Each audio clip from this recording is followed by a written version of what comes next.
to please be seated. We're getting started in a few minutes. Delegates, diplomats, industry partners, and friends. Very good morning to you all. On behalf of the Southern India Chamber of Commerce and Industry and Guidance Tamil Nadu, we welcome you all to the first edition of EFTA Tamil Nadu Business Conclave. So EFTA, the European Free Trade Association, includes, as you all know, Norway, Switzerland, Liechtenstein, and Iceland. So this is one of the three main trade blocs in Europe, with a GDP, combined GDP of over 1.3 trillion US dollars. So this TEPA, the Trade and Economic Partnership Agreement, which India has signed with EFTA nations, it is truly historic because there is something unique with this particular trade agreement, unlike the other trade agreements with, which India has signed with other trade blocs and nations, including Australia and the recent UK. So though the other, for example, we call the India-UK FTA as a comprehensive economic and trade agreement, but still, I find EFTA to be even more comprehensive because for the first time, so there is this investment commitment which is there in this trade agreement, which is an investment commitment of over 100 US dollars from the EFTA nations to India in the next 15 years and generate over 1 million jobs in the next 15 years.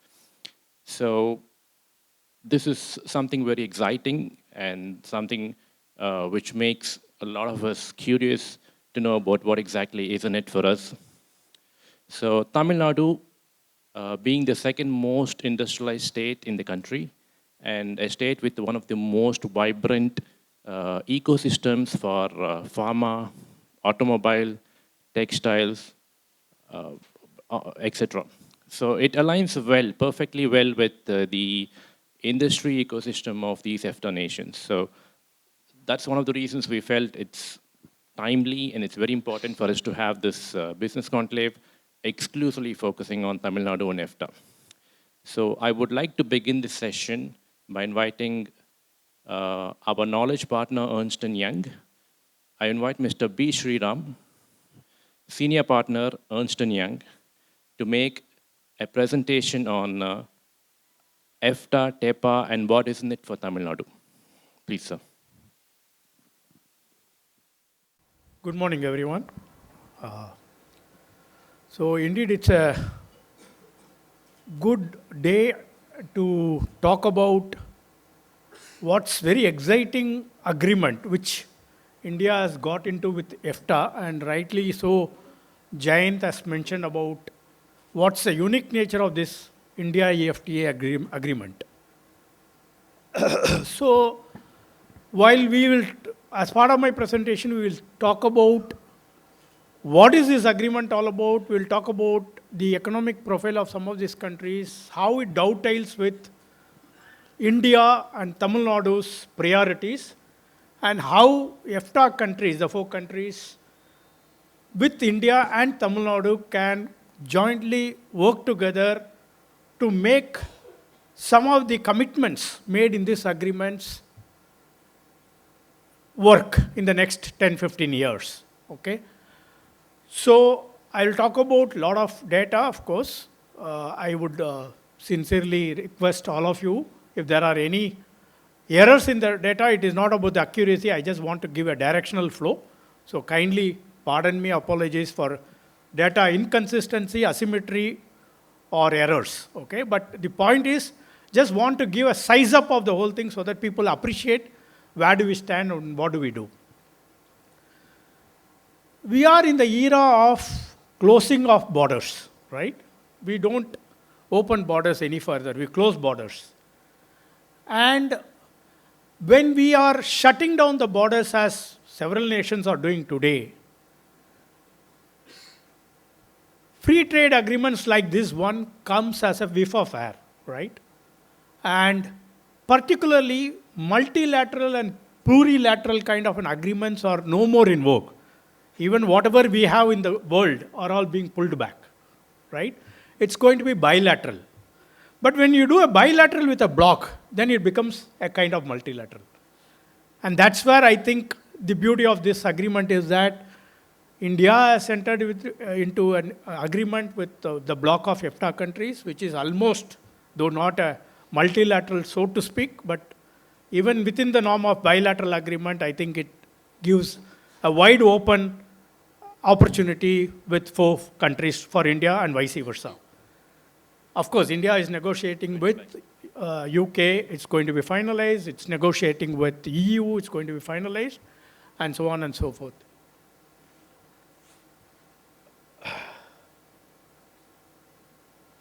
Yeah, so I'm going to talk about, as I mentioned, little bit about what is this agreement and how it works. And then I'll talk about country profiles a little bit, and then talk about India, Tamil Nadu priorities, and how there is a synergy in this for India and Tamil Nadu. Okay, that's what I will end up with. So most of us know we will be keep talking about the same thing again and again over the course of next few months, few years also. EFTA bloc was created in 1960, 16 years of negotiation, after which we got this agreement done between India and EFTA.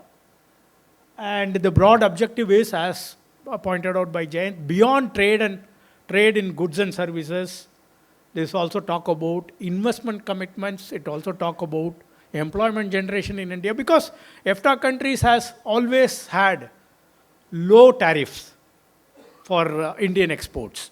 So in terms of ask from India, obviously, we cannot ask for any further reduction. Of course, we have asked, and there are further reductions and elimination of tariffs which have been provided in the agreement. But what is interesting beyond that is that we are also getting committed investments and committed employment generation. And how it is going to be achieved will be very interesting to see. How a government of a country can persuade their industries and organization to invest in another country is what we need to wait and watch and see how the governments of these countries are going to persuade. So as part of the TEPA, TEPA again is, as mentioned by Jayant, is slightly different or largely different from many other FTAs which India has entered. It is very, very wide, comprehensive in nature, and it's beyond only trade. It covers a lot of services, it covers investments, it covers employment opportunity, it covers other aspects of mutual recognition in professional aspects, and so on and so forth. So it is very wide, and maybe this could be a template for India to follow with other countries also when they negotiate free trade agreements. So in that sense, TEPA is largely different, because you must be wondering, what is the difference between FTA, what is the difference between SICCI, SAFTA, TEPA, and so on and so forth. Each has its own coverage, and TEPA seems to be covering a lot more than what otherwise we have been covering as part of the earlier free trade agreements. So there are 14 chapters in the agreement. The main, of course, is how to do trade between these two, EFTA country bloc and India. What are the rules of origin to do those trades? And there is also trade remedies, safeguard measures, countervailing duties in case of dumping. There are mention about sanitary and phytosanitary measures which protects both the borders. Technical barriers to trade. So all that aspects which are required to do a trade, free trade between these two parties to the agreement are all provided as part of this EFTA agreement. So just to understand the context, EFTA itself has close to about 30 free trade agreements with various blocs in the globe and various countries in the globe, covering most of the global markets, right? You have coverage to South Africa, you have coverage to Central Americas, you have coverage to Southeast Asia, you have coverage to, they are discussing with Mercosur in Latin America. So there's whole hog of coverage by EFTA itself through trade agreements with various countries and blocs across the globe. So, so close to about 30, and there are 4 more which are under discussion in 2025 by EFTA. Okay?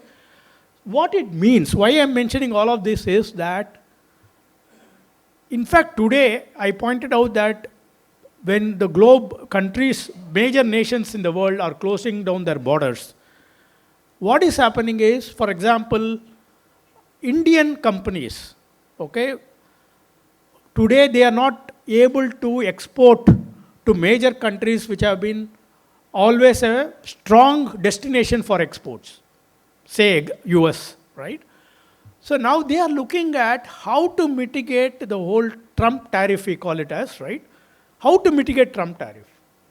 So many companies in India are looking at setting a footprint of manufacturing across the globe so that they can mitigate the Trump tariff, right?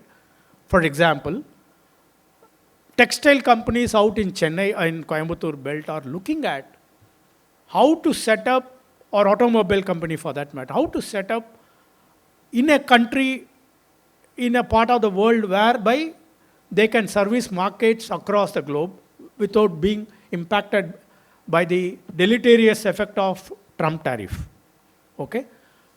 So, when somebody looks at the kind of FTAs with EFTA countries has with other nations, assuming some of these industries from India outbound invest into those countries and then set up not simple assembling, full-fledged assembling operation in this country to qualify rules of origin, from there export to the US markets or other developed markets.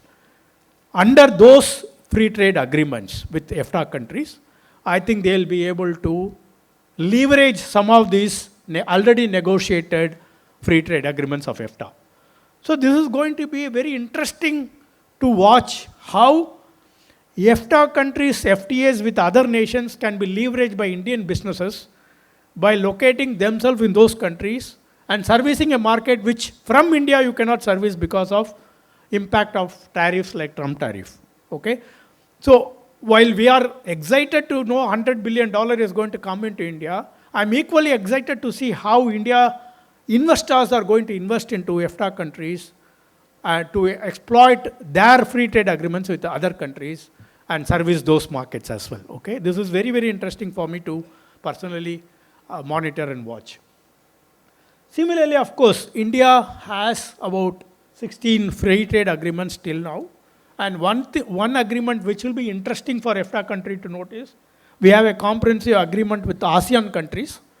Of course, I have seen EFTA countries themselves have a lot of agreement with individual countries in ASEAN region. But if they want to service the market of ASEAN through India, taking advantage of Indo-ASEAN free trade agreements, I think that is also something they can look at as an investor from EFTA countries. So, free trade agreements are here for investors from both the parties of the EFTA countries to take advantage and see whether we can have multiple manufacturing footprint across various global centers so that they can take advantage of that bloc's free trade agreements with the various other nations. That's one key takeaway I would want to look at as part of the whole free trade agreements with EFTA. I talked about rules of origin. So how the trade in goods and services will happen, at least for goods. Like any other free trade agreement, there will be a rules of origin mentioned, whereby for any exports from India, Indian exporter need to satisfy the rules of origin. Similarly, any exporter from EFTA country has to satisfy the rules of origin. Indian government went ahead and notified all of these notifications with effect from 1st October 2025. It's all in place today. Notification for Norway, notification for Switzerland, Liechtenstein, Iceland, all of those notifications are in place. The rules of origin is notified, the trade notices have been issued. How do we adduce and issue origin certificate electronically is also being published. So everything is in place today. The trade has to take advantage of it, right? And as part of the rules of origin, EFTA again has a unique rules of origin prescription. One, of course, like any other free trade agreement, one of the rules of origin condition will be to obtain wholly in that party so that it can qualify as originated from that party, right? That is one condition. The secondary condition will be, if it is a value-added products, obviously, how much value addition needs to be achieved in that party so that it can qualify as originating from that particular party. So that is what is being mentioned as product-specific rules in EFTA agreement. Okay? For every product, you'll have to look at in the schedule what is the prescription given to qualify for considered being as a originated material from that particular party, whether it is EFTA country or India. So the 2-3 tests which are given are, it has to be a manufacturing activity with 2-digit level customs tariff change, okay? CC we call as, or 4-digit level customs tariff change, or 6-digit level customs tariff change, okay? We call it as HSN change. So those have to be looked at for the product specific. And then value of non-originating material as part of the exported product, how much it is permitted to qualify as originating in that particular party. There are range 55 to 65% are permitted, depending upon the product. We'll have to identify what is the exact one. The non-originating material can be in this range of 55 to 65%. So that is the other important point. The third one is wherever it involves raw material, for example, iron or steel or whatever, raw material that eventually goes into the first production stage. There's a test called melt and pour test. Okay? This melt and pour test is that whether in that particular party, materials are used for melting the ores and then poured to create that particular product, iron, steel, copper, nickel, whatever metal we are talking about. So these 3 tests are enshrined as part of the EFTA free trade agreement. Both the parties have to fulfill. Product-specific rules have to be identified and fulfilled to qualify as originating from the parties so that it can enjoy the lower rate of tax or zero tariff as part of the EFTA agreement. There are also procedures laid out. Within EFTA countries, you can achieve these norms because all the 4 constitutes a block. So in one country, you can have a particular value addition. Another country, you can have another value addition. All aggregated together, if you fulfill these requirements, also is sufficient to qualify as originating from EFTA block. So it's called rule of aggregation or rule of accumulation and originating test. All of these facilitates exporters' fulfillment of the requirement of proving the origination requirements under the EFTA from EFTA country point of view, and again from India to EFTAs. So these are rules of origin. So what are the 2-3 things which are being provided in the India-EFTA agreement is that access to goods tariff lines, we call it as tariff lines. We have hundreds of tariff lines. Out of that, what is being opened out in India is close to about, India is getting close to about 92.2% tariff lines, okay, comprising close to about 99.6% of total exports of India with nil or reduced tariff in EFTA countries. So this is going to benefit a lot of non-value-added agricultural products for exports. And it is expected that exporters from India in the sectors like machinery, chemicals, textiles, processed foods will all get benefited because of this reduced concessional rate of tariff. Country specific also we have mentioned Switzerland, what could be looked at, Norway, what could be looked at, and Iceland, what could be looked at for exports from India.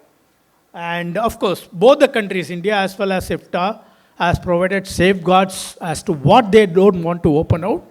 As part of that safeguard, EFTA has provided safeguards around sensitive agricultural products, dairy, medical devices, pharmaceutical products, etc., etc. Similarly, India has provided safeguards around gold, coal, dairy, medical devices, soya beans, and so on and so forth. So basically, they have said that almost 90-95% of tariff line will be accessed by both the parties with little or no tariff. But there are also safeguards and guardrails provided to ensure that there are no dumping. Sensitive sectors in both the parties have been taken care, and that is exactly what they have worked out as a construct for this whole agreement. EFTA exporters can also look at Norway, what can be their focus sectors for export to India, and of course, as compared to Indian exporters to EFTA, because already the tariff rates were pretty low in EFTA countries, Indian tariffs are pretty high. So if there are opportunities for EFTA exporters to India, I think they will enjoy much higher level of tariff concessions to Indian exports. So we will talk about this particular feature again and again because this is a standout. This is the highlight of the agreement. $100 billion commitment over a period of 15 years, 10 years, first tranche, 5 years, second tranche. This is going to be really, exciting to Indian industries. Then employment generation again, almost about 1 million jobs in this time period. So these two are going to be again and again focused as part of the discussions. And just to give the context, India has been receiving close to about $80 billion FDIs in the last 24-25 period. And the Tamil Nadu, the state where we are today, is one of the top receiver, close to about 4-5% of the FDI received in the country receives FDI into Tamil Nadu. So obviously, as part of the state initiative and as part of the country initiative, each one will vie to see how much of this $100 billion can be attracted in Tamil Nadu. And my own sense is that considering the synergy between the industry of EFTA and Tamil Nadu, I think it will not be out of place, though it will be aggressive to note. Tamil Nadu should target around 20% of the FDI inflow in the next 10 years as investment into Tamil Nadu, which is about roughly $20 billion. So it will be great if you are able to achieve that in the next $10 billion. And what is that we need to do to achieve that is what we will talk about in the ensuing slides. Again, not only goods side, there are also services side where close to about 105 subsectors which have been opened out. Services like engineering services, architectural services, accounting services are all opened out. And similarly, from EFTA countries' point of view, they have, from Indian export point of view, they have opened out close to about 128 subsectors in Switzerland, about 114 in Norway, 107 in Liechtenstein, and 110 in Iceland. So what it means is that across the service exchanges, trade in services also, there's a lot of opportunity not beyond the goods. And also professional services, there have been mutual recognition. Services like chartered accountancy, lawyers, doctors, nursing are all going to be mutually recognized between these two parties. So this is going to enable migration, enable mutual migration between the parties to the agreement, and acceptance of the qualification of one country, one party by the other parties are going to be provided. So beyond trade, beyond services, we also talk about mutual recognition for professional services. So that's about EFTA agreement and what it by and large covers. Quickly looking at some of the profiles, of course we know we are talking about a size of, he talked about all put together about 1.3 trillion. The breakup is here. GDP is close to about 936 billion in Switzerland, 483 billion in Norway. Iceland is 33, of course, smaller country. Per capita, being a developed nation, is very, very high. Exports, 446 billion, 364 billion imports. half of it in Norway and a little in Iceland. Export destination countries from these countries are predominantly developed nations, with China being one outlier. Both export and import happens across Europe, US, and China, in some cases, Southeast Asian countries. So these are the profile of these four countries. Of course, Liechtenstein is part of Switzerland, customs. So whatever is applicable to Switzerland is applicable to Liechtenstein as well. In terms of outbound, what we have seen of these countries are close to about 100 billion outbound has happened from Switzerland, 262 billion, which is much larger from Norway, and about 2 billion from Iceland.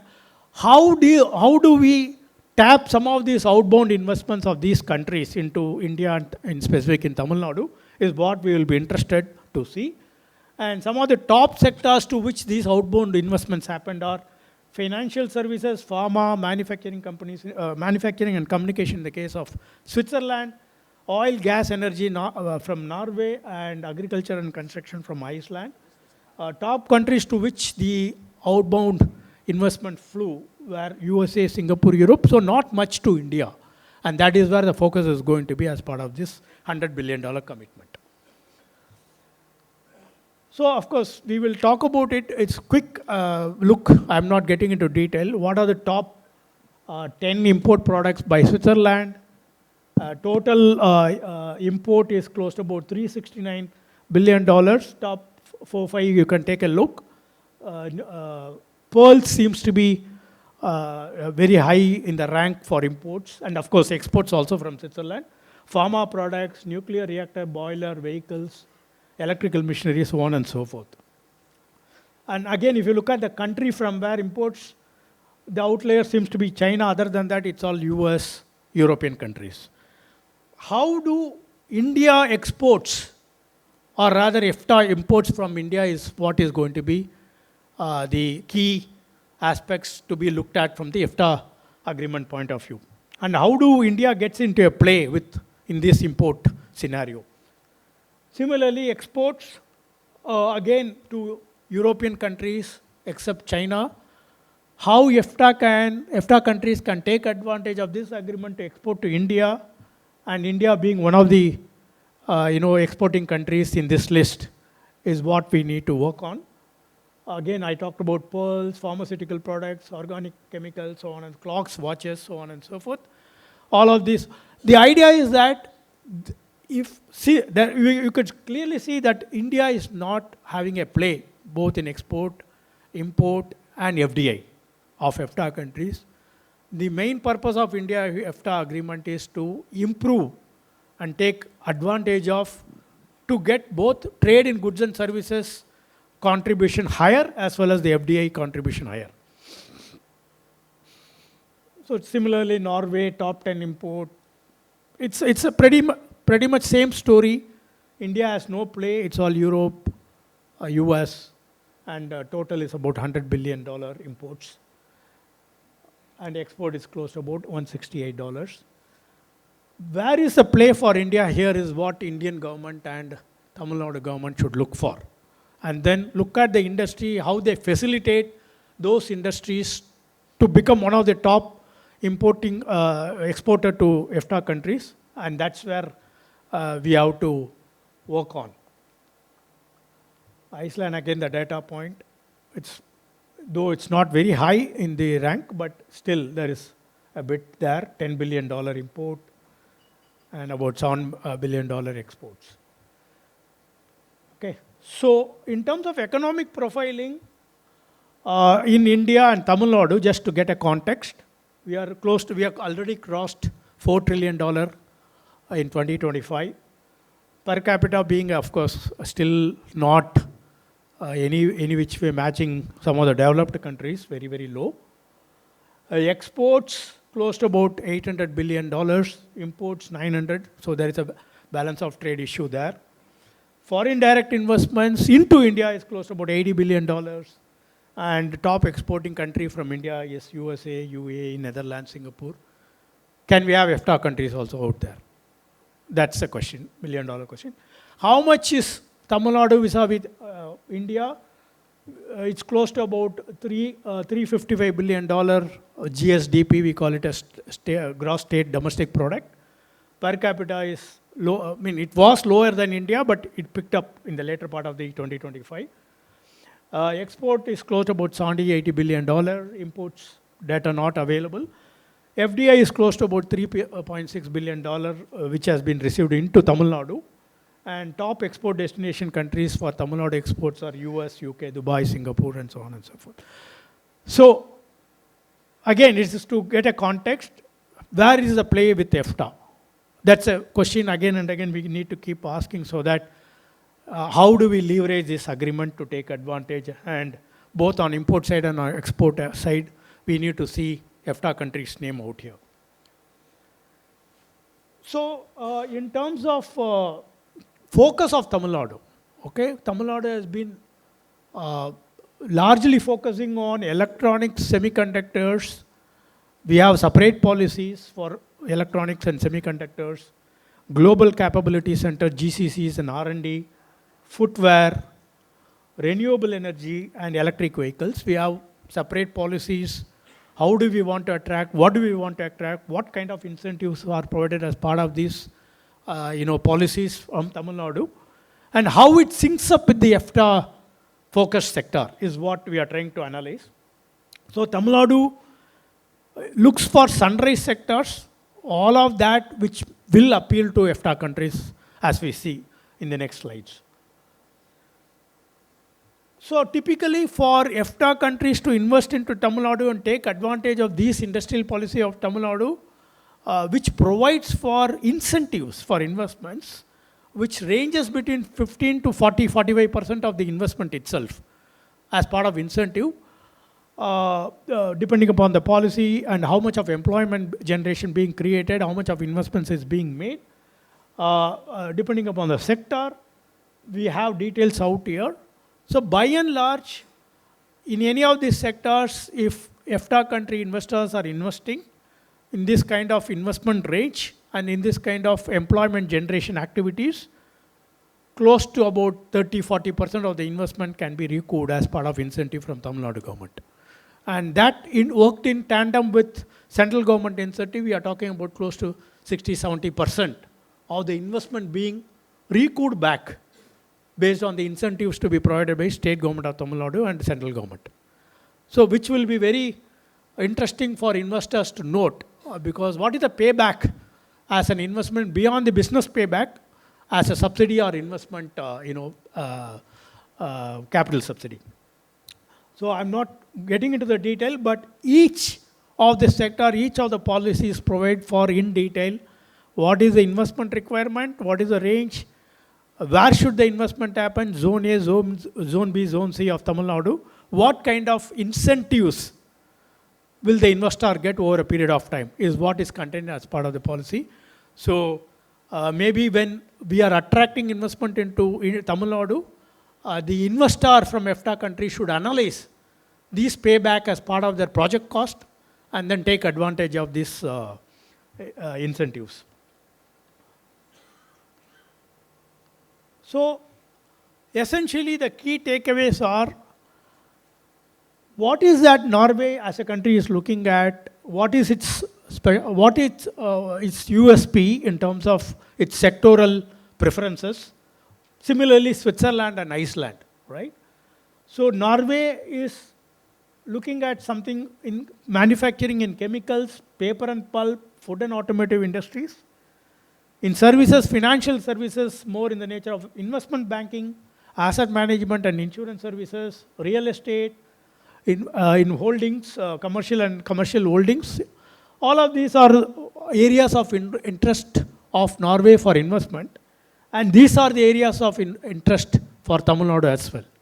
So there is a lot of synergy which we have kind of culled out between the profiles of Norway and similarly the profiles of Switzerland, manufacturing in electronics, watches, computers and optical wire are high contributors of FDI from Switzerland. Tamil Nadu also attracts in all these areas investments. So there is a synergy out there. Chemicals, plastics, financial services. Switzerland is a very big hub in financial services. Obviously, Tamil Nadu is also talking about GCCs. They are also talking about fintech. There's a lot of investments which are being wooed by Tamil Nadu government to attract investment in this financial service sector. So again, there is a synergy out there. Switzerland major growth in sectoral growth happens to be in transportation and communication. So transportation communication again is a priority sector for Tamil Nadu and India for that matter. So again, there is a synergy out there. So I kind of narrowed down on some of the sectors where these three countries can explore investments into Tamil Nadu or for that matter India, and financial services in the service sector, and manufacturing and quarrying, mining in the case of Norway, and transportation in the case of Switzerland, tourism between Switzerland and for that matter Iceland. All of these are areas of interest to Tamil Nadu. Okay, so there is a clear push and pull factor to attract investments, I would say, and India EFTA provides that framework to actually make it happen, right?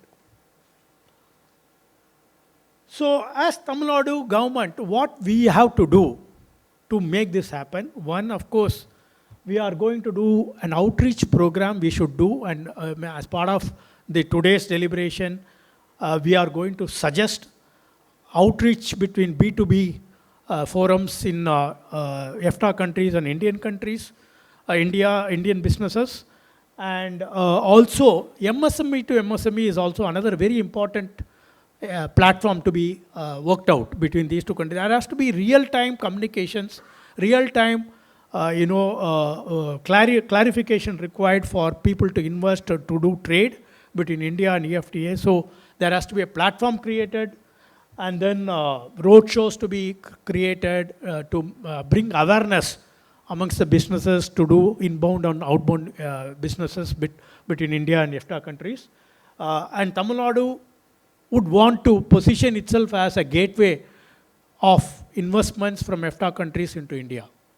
Okay, that is another thing which Tamil Nadu should aim, is what I would say. Capacity building measure, support knowledge centers. There should be some kind of MOUs between educational institutions between these two countries, between professional institutions, what we talked about, mutual recognition. So a lot of things have to happen to percolate down what is being conceived in the framework agreement, so that on the ground we realize what is being mentioned in the agreement. Tamil Nadu can also look at EFTA specific policy. What we have seen is sectoral specific policy. Tamil Nadu government can look at EFTA specific policies so that any investor from a EFTA country wants to invest, they get a differential treatment in terms of incentive, differential treatment in terms of getting access, ease of doing business, so on and so forth. So I would strongly recommend and urge Tamil Nadu government to look at doing that kind of EFTA specific policies.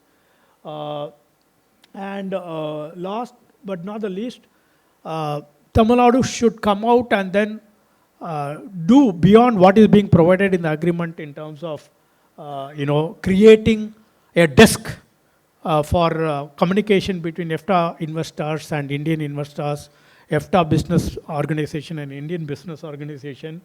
And that desk can be worked along with Southern India Chamber of Commerce, along with Guidance Tamil Nadu. And there can also be a forum, which is Tamil Nadu EFTA Investment Forum, which can periodic basis sit and work out to realize some of the objective being provided in the India EFTA agreement. So all of this already as part of EFTA agreement, there are subcommittees, there are joint committees which have been conceived. But beyond that, as part of trade forum arrangement also, EFTA countries and India can work out at the trade forum level. It can be SICCI, it can be other forums with whom the forums of EFTA countries can work together and make the investment proposal and trade proposal understood and clarified and then realized. So if some of these actions are done by the Tamil Nadu government or Indian government, I think the objective of the EFTA India agreement to realize improved trade in business in goods and services, attracting foreign direct investments to the extent of $100 billion, generating employment in services, in professional services, and so on and so forth, could be very well realized. I think it's a great opportunity, and it's a very great template I could see being this India-EFTA agreement. And that's where the excitement comes, because it has a lot of uniqueness. It's by very name itself, it's a trade and economic partnership agreement. It's a TEPA. It's much, much wider in its nature. So I would say that we are facing a very, very exciting opportunity, I would say, for businesses across EFTA and India to take advantage of the India-EFTA agreement and realize the objective which are set out in this agreement. I think with that, I will kind of stop here and hand it over to Jay. Thank you. Thank you, Mr. Sriram. That was very comprehensive indeed. Especially the desk is something which we are also very serious, and we would like to see how we can bring that to fruition in the near future. Before we start the panel discussion, I would like to take this opportunity to thank our partners who are part of this event as well. So Ernst & Young, our knowledge partner, we thank Ernst & Young for the support and the knowledge support and the guidance extended. We also thank our academic partner, MCC Boyd Tandon School of Business, and our associate partners, Henley and Partners. We have Swiss Indian Chamber of Commerce and Industry. We also have Ryan Logistics here. So thank you all for your contribution. So we can now move on to the panel discussion. So this is going to be, a continuation of the presentation which we had now. So it's going to be focused on strategic partnerships for the future, industry, innovation, and investment. I first invite the moderator of the session, Mr. Sanjay Madhavan, who's the Honorary Consul of Switzerland, Tamil Nadu, and CEO, Infonum Technologies Private Limited. I also request the speakers to join Mr. Madhavan on the stage. Ms. Anderson, First Secretary, Royal Norwegian Embassy. Ms. Rahul Chongtham, Commercial Counselor, Embassy of Iceland. Mr. Rohit Bharadwaj, Country Head, India and Director, Private Clients at Henry and Partners. Mr. Anand Swarup, Executive Director, Ernst & Young. And Mr. Satish Rao, National President, Swiss Indian Chamber of Commerce.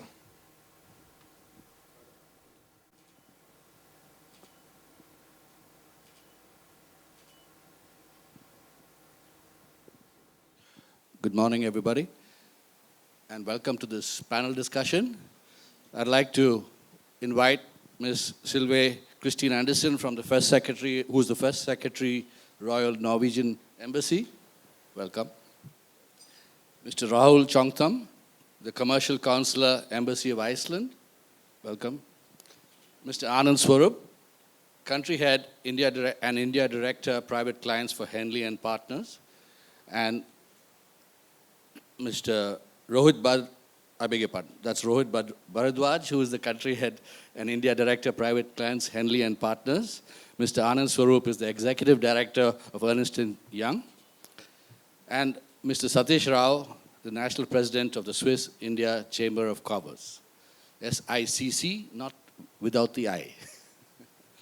So this panel discussion is about the strategic partnerships for the future, industry, innovation, and investment, and specifically how Tamil Nadu can benefit from this agreement. Mr. Sriram has given us a very comprehensive insight into the opportunities that are open, and we'd like to hear from the panelists how their countries that they represent can bring some of that into India and specifically into Tamil Nadu. So the EFTA nations, Switzerland, Norway, Iceland, and Liechtenstein, they represent some of the most innovation-driven economies in the world. And with TEPA unlocking new trade and investment opportunities, and Tamil Nadu is a manufacturing and innovation powerhouse of India, this has a great opportunity for Tamil Nadu to become a preferred investment destination. And today, our goal is to explore how industry, innovation, and investment can align to create sustainable partnerships for the future. So my first question is to Ms. Sylvia Anderson. So Norway is globally known for its expertise in renewable energy, maritime technology, and sustainability-driven innovation.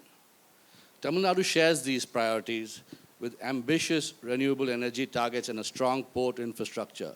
Tamil Nadu, within India, is a leader in the renewable space. We have the highest wind power generation, and I believe we are in the top 3 of the solar, and quickly getting into the higher reaches of that space. So Norway and India already have a strong dialogue on climate, clean energy, and ocean economy. In your view, how can TEPA serve as a practical bridge to scale up these ongoing collaborations, specifically with states like Tamil Nadu? Thank you so much, Nandri. I'm very happy to be here in Chennai. And thank you so much to SICCI for organizing this very important event. We had a very big milestone last week with the entry into force of the TEPA. So it's very good timing to have this seminar. I'm very happy to be here. So you are absolutely right. Norway and India, we have a very strong and long-standing collaboration in energy, in maritime industries, and also in climate and environment. And actually, the Norwegian government has a strategy for cooperation with India that runs until 2030. And climate, environment, energy, and maritime are the prioritized sectors in this strategy. And I think this stems from, the similarities that Norway and India have. We are both ocean nations, long coastlines, and with a strong maritime heritage and history.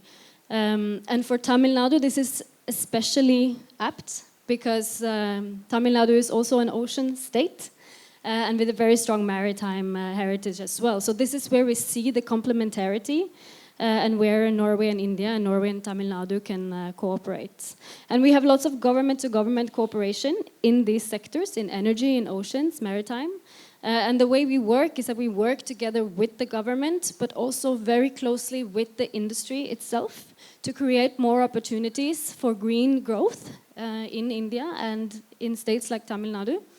And I think when it comes to the benefits of the TEPA, as you say, how can this agreement sort of scale up and be the bridge for more cooperation in this field? And I think that naturally, when we have now lower tariffs and more market access, Norwegian companies will naturally look more to India.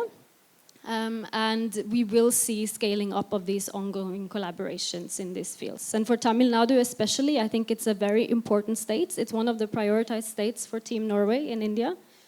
And you have a very favorable, ecosystem for industry and also a favorable investor environment and lots of skilled workforce and also very ambitious climate goals. So these are really complementary areas that we see. So I think that the collaboration between Norway and Tamil Nadu will only grow in the future. Thank you very much. So I'll move my next question to Mr. Rahul Chongtham, who's the Commercial Counselor, Embassy of Iceland. Now, Iceland has a deep expertise in geothermal energy, circular economy models, and sustainable fisheries, all areas that align with Tamil Nadu's growing emphasis on green industry and environmental sustainability. And Iceland has made remarkable progress in creating circular economy systems, especially in waste valorization and resource efficiency. How can Tamil Nadu integrate such practices into its industrial parks or smart cities? To you, Rahul. Thank you. Yeah, thank you for having me here. Good opportunity for me to speak about our collaboration between Iceland and India and also with Tamil Nadu. Tamil Nadu is one of the most industrialized states in India. and also the only state where all its districts are linked through an industrial corridor. I think this presents an excellent opportunity to use resources which are used by the industry in this industrial corridors. And I would like to highlight two circular economy models from Iceland, which could be replicated here in Tamil Nadu. The first is on geothermal energy. I wanted to talk about this geothermal energy park in Iceland, where a company produces electricity from geothermal, that's the hot spring, and then the hot water is the waste product of this for producing this electricity.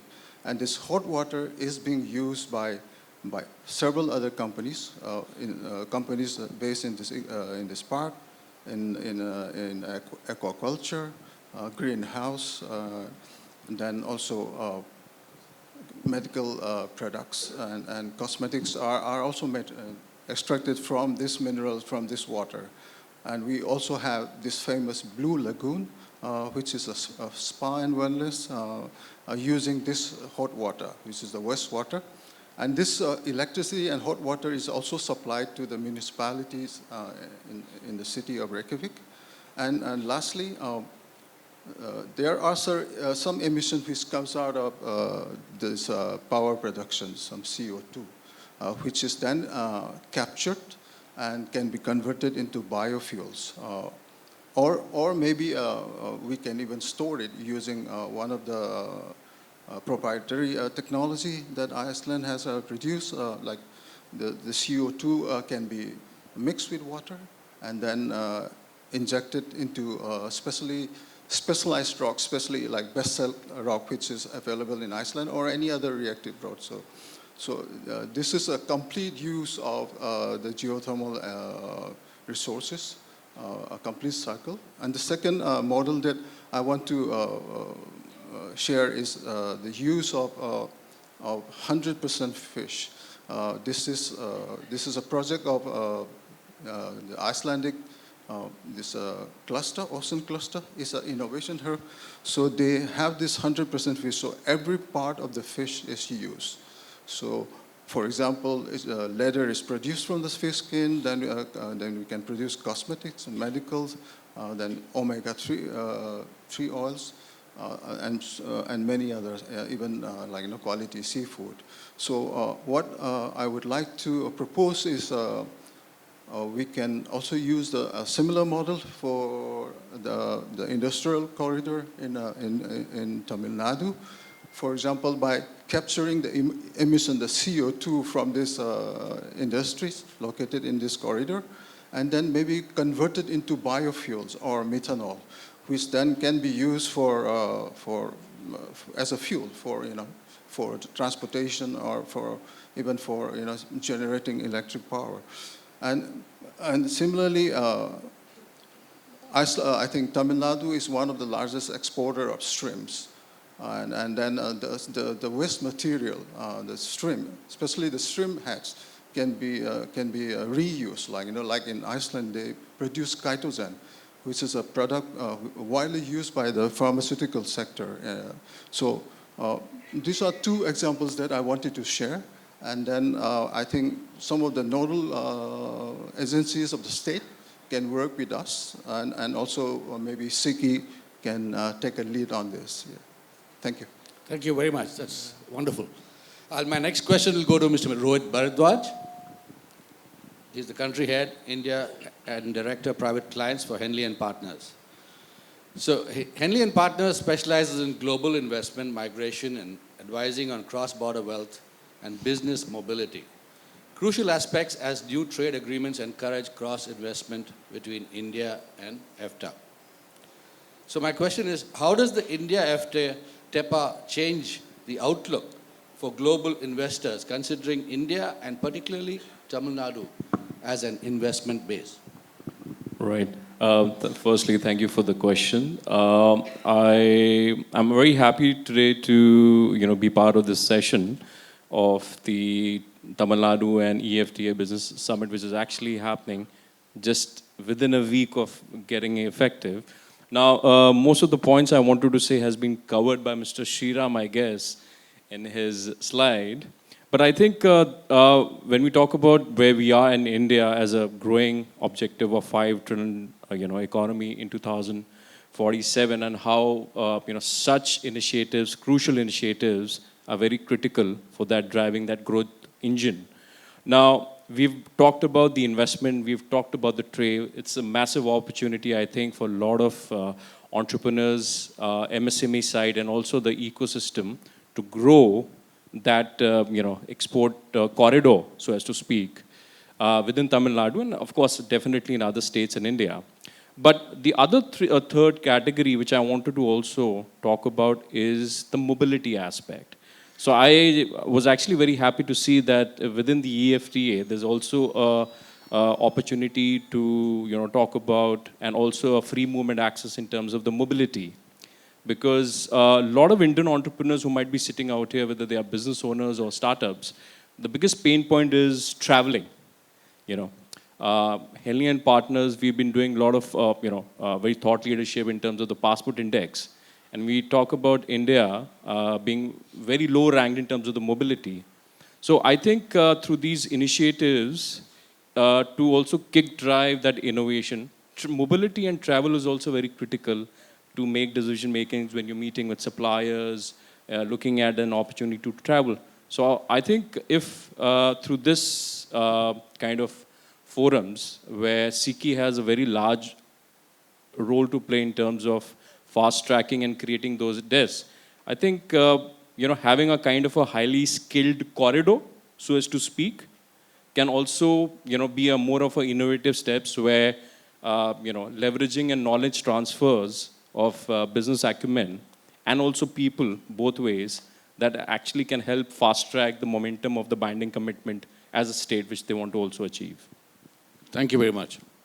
So my next question will move to Mr. Anand Swarup.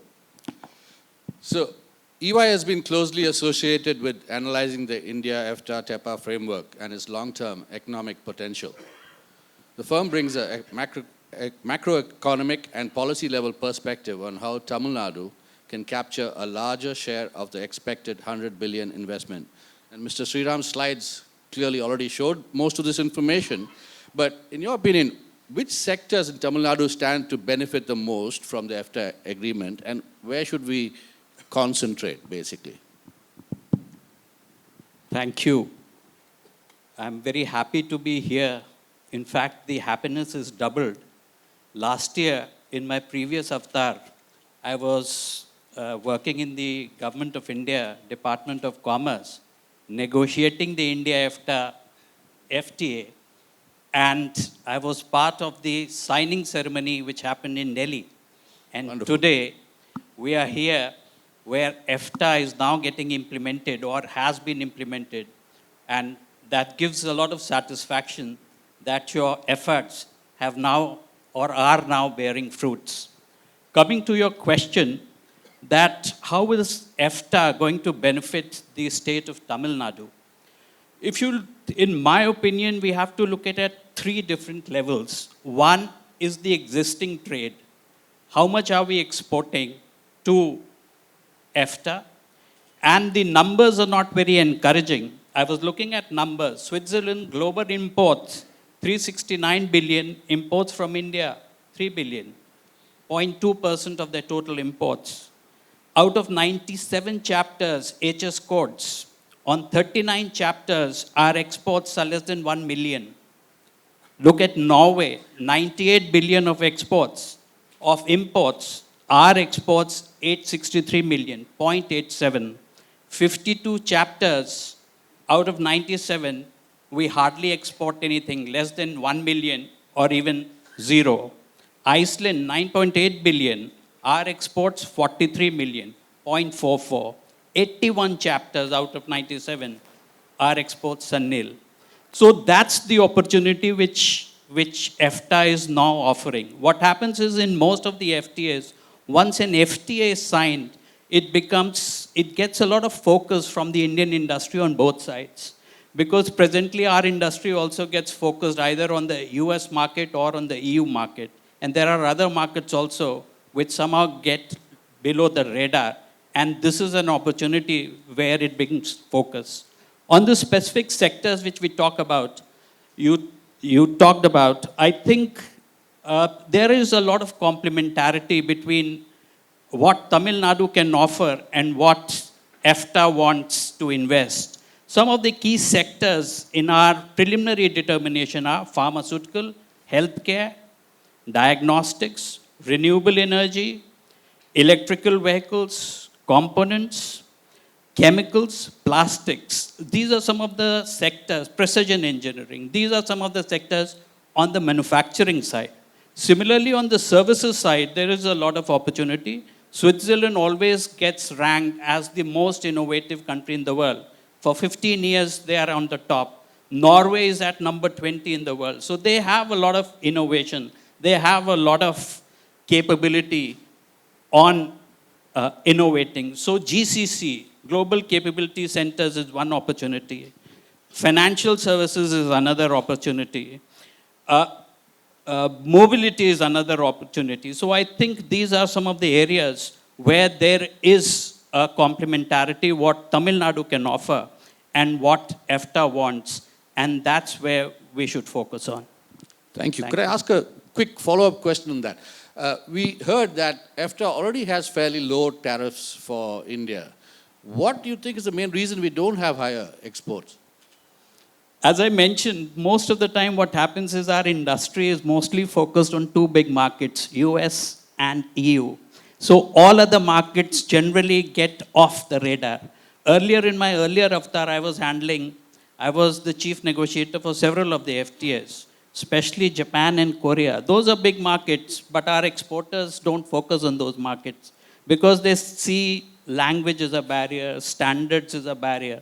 So the feeling is the amount of effort which I'll have to put in a new market. Instead, I'll put that effort into US or an EU market and get much more returns than coming to a new market. So that's one of the reasons. Very clear. Thank you. So my next question goes to Mr. Satish Rao, who is the National President, Swiss India Chamber of Commerce. So Switzerland remains Tamil Nadu's largest trade partner among EFTA states and plays a pivotal role in innovation, precision manufacturing, and financial services. The SICC is instrumental in strengthening these bilateral business engagements. So how do you see the TEPA agreement accelerating Swiss investment in Tamil Nadu's priority sectors, Satish? Sure. Thank you.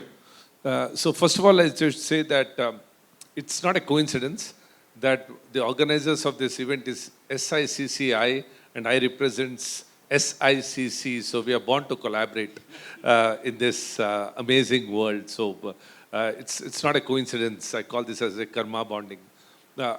And the second thing I wanted to share is, it's just exactly as you said, it's 1 week back that we have signed that the TEPA has come into existence. And the first official event to get off the mark in terms of execution, Tamil Nadu or Guidance in collaboration with SICCI has taken this lead. So a round of applause and a kudos to the organizers to take this lead in being so fast, being so agile to get this off the mark. I hope this first mover advantage continues amongst the peer states of India. Now, coming to Swiss Indian Chamber of Commerce, our purpose of existence is to promote the bilateral trade between India and Switzerland. So we have been working in the backstage for the last couple of years in ensuring that how do we leverage this TEPA. Yes, TEPA is very historic. It took 16 years, 21 rounds of negotiation to get this ink signed. So it's not easy, it's pretty complex. And as rightly mentioned by EY, that this is much more than free trade agreement. It's a trade and economic partnership agreement where for the first time, ground up of $100 billion has been committed. So what Swiss Indian Chamber of Commerce has been doing in the background is actually taking delegations to Switzerland. In fact, just as an example, for the past 3 years, we've been taking the CEOs of Swiss companies in India to World Economic Forum in Davos to do a roadshow in terms of what is in offering in India. Who can be better ambassadors of India than the practicing CEOs who have been practicing in India. There are almost 340 Swiss companies in India and doing successful business for decades. They are the living, breathing ambassadors of doing business in India.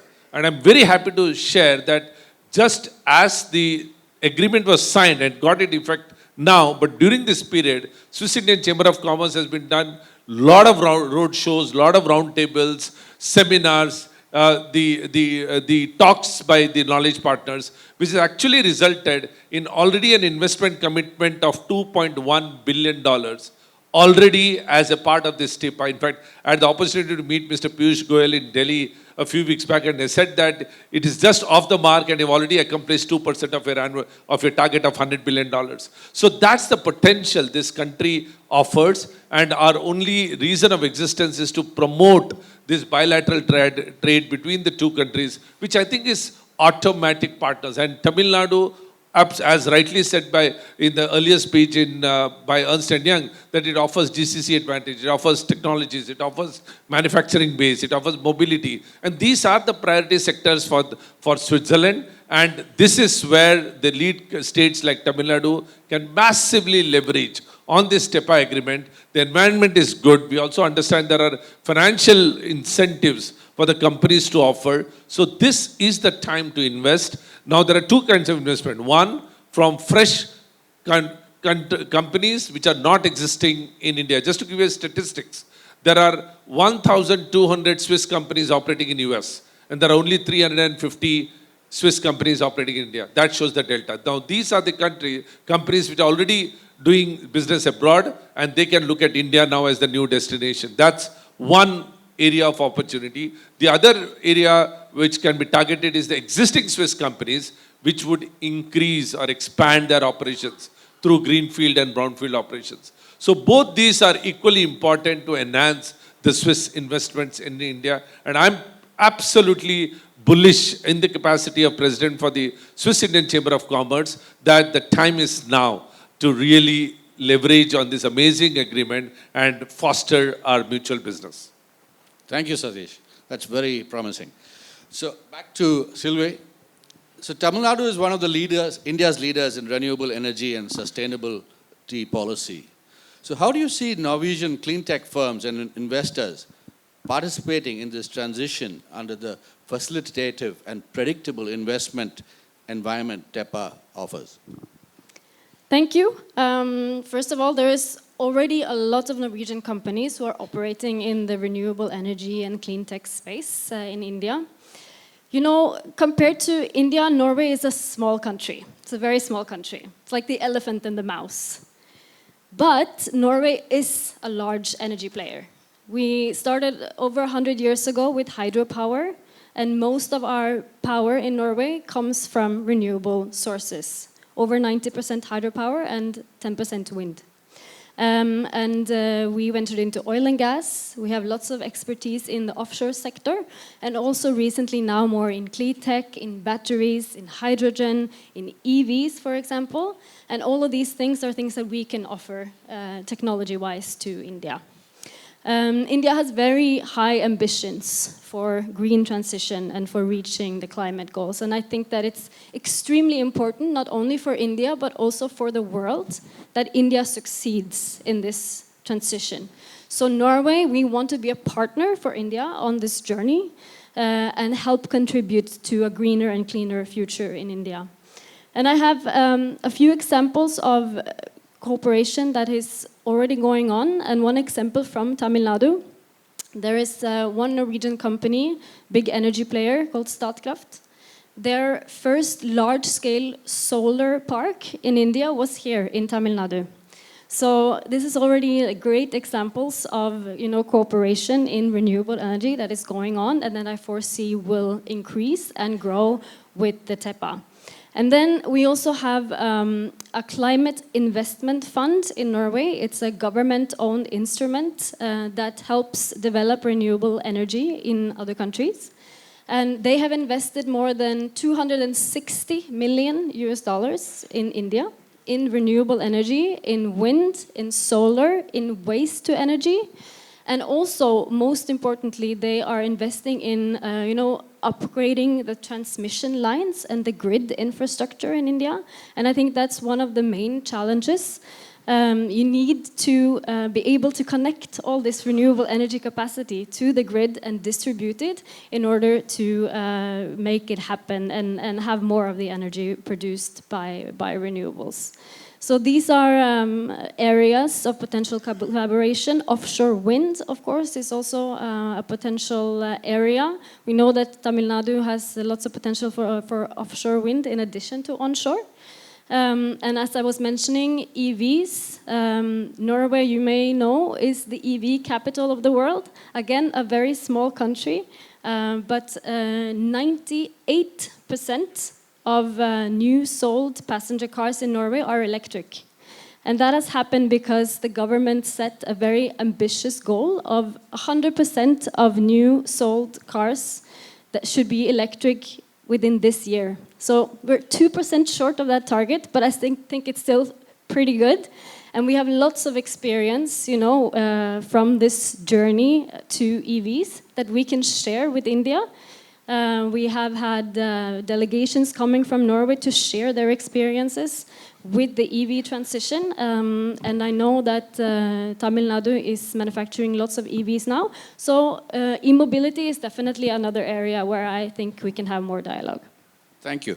Could I ask a follow-up question? So both Norway, you mentioned as well, that both Norway and Tamil Nadu share a maritime heritage and technological capability. So do you envision TEPA enabling greater cooperation in developing green ports, which is something that Tamil Nadu has a great interest in, and cleaner shipping technologies or maritime digitalization? Absolutely, definitely.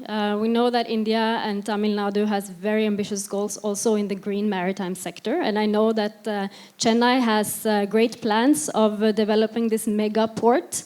And we have also lots of experience from Norway in developing green ports. And I think that lots of Norwegian players can contribute in this project and help even from the design start to create green ports for green shipping, and that this is an area where we can collaborate more.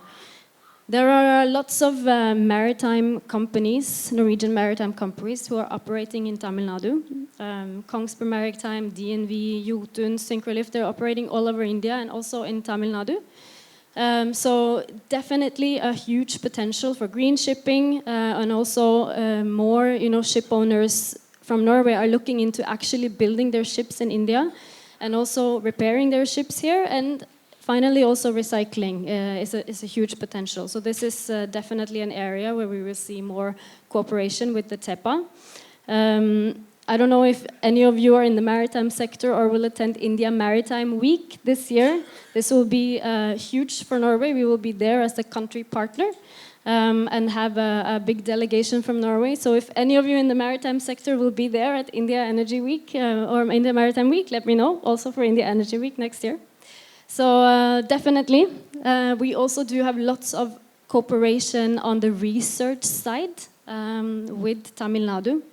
Norway is cooperating with the IIT Madras and with the National Center of National Institute of Ocean Technology and National Center for Coastal Research. We have done that for years, doing projects such as developing marine spatial planning for the coastline of Tamil Nadu, and also in general sustainable blue economy development. So we are very proud of that collaboration as well. Thank you so much. It's fascinating. The next question goes back to Mr. Rahul Chongtham. So how can Tamil Nadu's industrial clusters adopt Icelandic circular economy innovations such as resource reuse, waste valorization, and energy efficient manufacturing? We have covered that. You've covered that? You feel you've covered that? All right, then let me go ahead to the Iceland's advanced fisheries management systems are a global benchmark. Could TEPA facilitate institutional partnerships or training programs to modernize Tamil Nadu's fisheries value chain and marine biotech research? Yeah, thank you. Iceland is one of the leading fishing nations, and sustainable fisheries management, Iceland is well known. It's one of the best in the world. India and Iceland, we already have some key MOUs in some sectors, including fisheries, sustainable fisheries development. And under this MOU, we have identified key areas to work together. And some of these key areas are value addition, then to manage post-harvest loss, deep sea fishing, marine biotech, etc.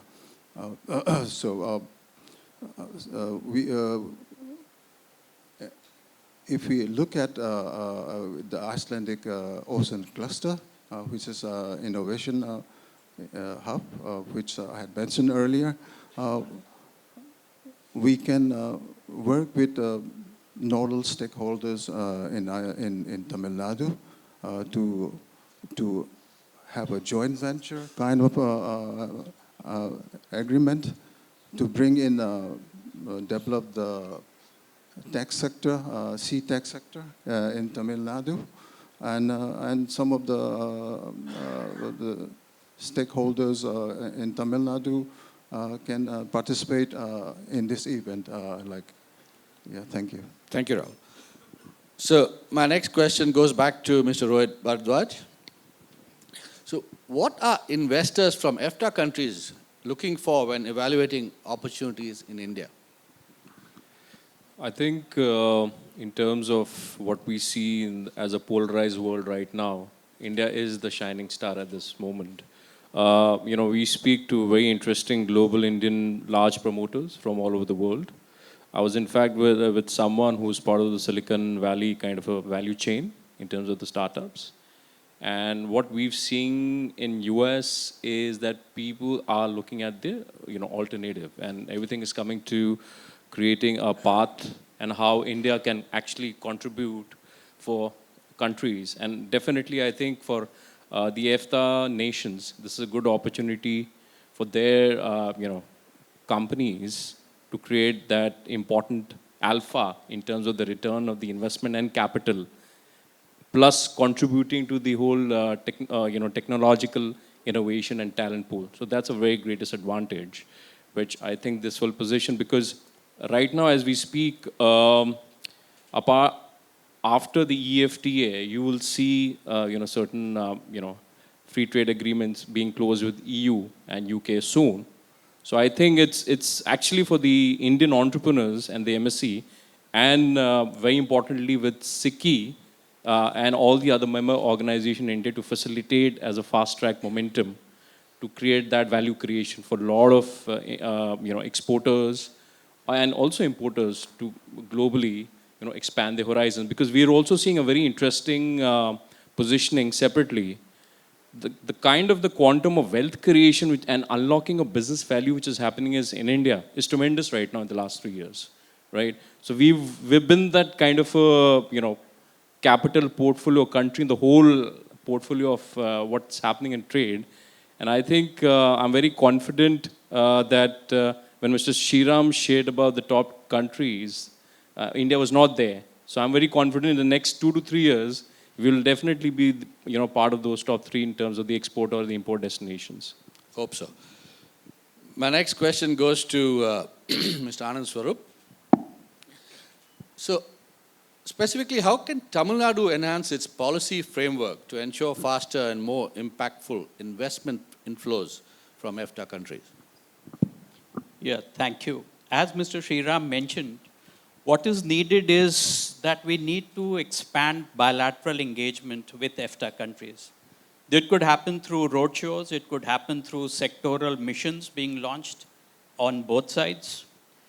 It could also be through promoting joint ventures, because there are a lot of studies where companies, when they venture into a new territory, that's a very unknown. It leads to a lot of uncertainty. So there is a tendency to look at joint ventures so that you navigate the regulatory maze in a new territory. So that could be another area where Tamil Nadu could look at how do we promote joint ventures. Third would be that how do we streamline clearances? What facilitation can we provide? Can we provide a real single window that takes away all the challenges of approvals? Fourth could, of course, be that should we relook at our fiscal and non-fiscal incentives which we are providing? As Mr. Sriram mentioned, should we look at a new template for EFTA? We have a sectoral policy. Can we have a territorial policy? So these are some of the key policy levers which Tamil Nadu has at the moment to use so that to realize the potential of $100 billion that exists between India and EFTA and bring it to fruition in Tamil Nadu. So as I understand, you're suggesting that states should sort of carve out specific areas of interest to deal with EFTA. Is that my understanding? Yes, once we have identified the areas which are of interest to Tamil Nadu and it is of interest to EFTA countries, then mount specific sectoral missions on those. I'll give you an example. We had 3 years back taken a specific 6 top Indian groups we had taken to a northeastern country for a joint venture on chip manufacturing. And one of the 6 out of 1 was chosen by one of the partners there. So those are some of the levers which Tamil Nadu should use to get that, to elicit the interest from the EFTA investors into Tamil Nadu. Thank you. Back to Mr. Satish Rao. So what collaboration models have proven effective in linking Swiss and Tamil Nadu industries? Sure. Let me answer this question from 2 parts. When you talk about collaboration model, one is the typical business collaboration model. It could be 100% subsidiary, it could be joint venture, it could be license office. These are the usual collaboration model which exists in any country for that matter, which expands our investments into the country. But what I'm going to stress upon is the how part of it. This is the what part of it which the world knows it. There's no great rocket science there. The how part of it is very important. And I think this is where Tamil Nadu as a state or India as a country has a huge upside in terms of leveraging. As we saw from the presentation, we are minuscule in terms of FDA. We are minuscule in terms of imports and exports. So that's the kind of an upside which India has. And as he rightly said, that one of the only shining stars in the world is India. So this is the time for us to put our best foot forward in terms of showcasing what our country can offer in terms of business opportunity. A simple classic example, I'm sure most of our chamber members themselves would not be knowing what are all the different financial incentives and the non-financial incentives state of Tamil Nadu offers for the Swiss companies to expand their operations in Tamil Nadu. Now this is a low-hanging fruit. There's already a policy in place, but probably it's not communicated to the target audience in terms of don't just look at your business ROI, look at the non-business ROI, which adds to your total ROI. That's the how part of the collaboration model. There are a lot of forums like roadshows, World Economic Forum, intellectual seminars, the academia and the industry seminar, the apprenticeship program, the skill enhancement programs. These are all tested collaboration model between Switzerland and India, which can be hugely leveraged to what I call it as Advantage India or Advantage Tamil Nadu, because these are the things which brings into focus, or just like he was talking about 6 companies going to North European country and one of them forming a joint venture. Why? Because 6 of them were there in front of them. And that's where you have a chance to sign the deal. So this is where I feel there is a lot of collaboration models and we couldn't have chosen a better time to get executed into all this. Some of them may work, some of them may not work. That's okay. But don't refrain from initiating those initiatives because that's where the $100 billion would come. Fascinating. Thank you so much. My question goes back to Sylvie. So we've talked about the technologies and the clean tech, etc. what about Norway? Norway has advanced green finance frameworks that channel capital into sustainable projects. How might such financing models or ESG standards be adapted through TEPA-supported mechanisms to mobilize long-term Norwegian investment in Tamil Nadu sector? Yeah, so a very important chapter of this Trade and Economic Partnership Agreement is the chapter on trade and sustainable development. So there's a whole chapter dedicated in the TEPA to this.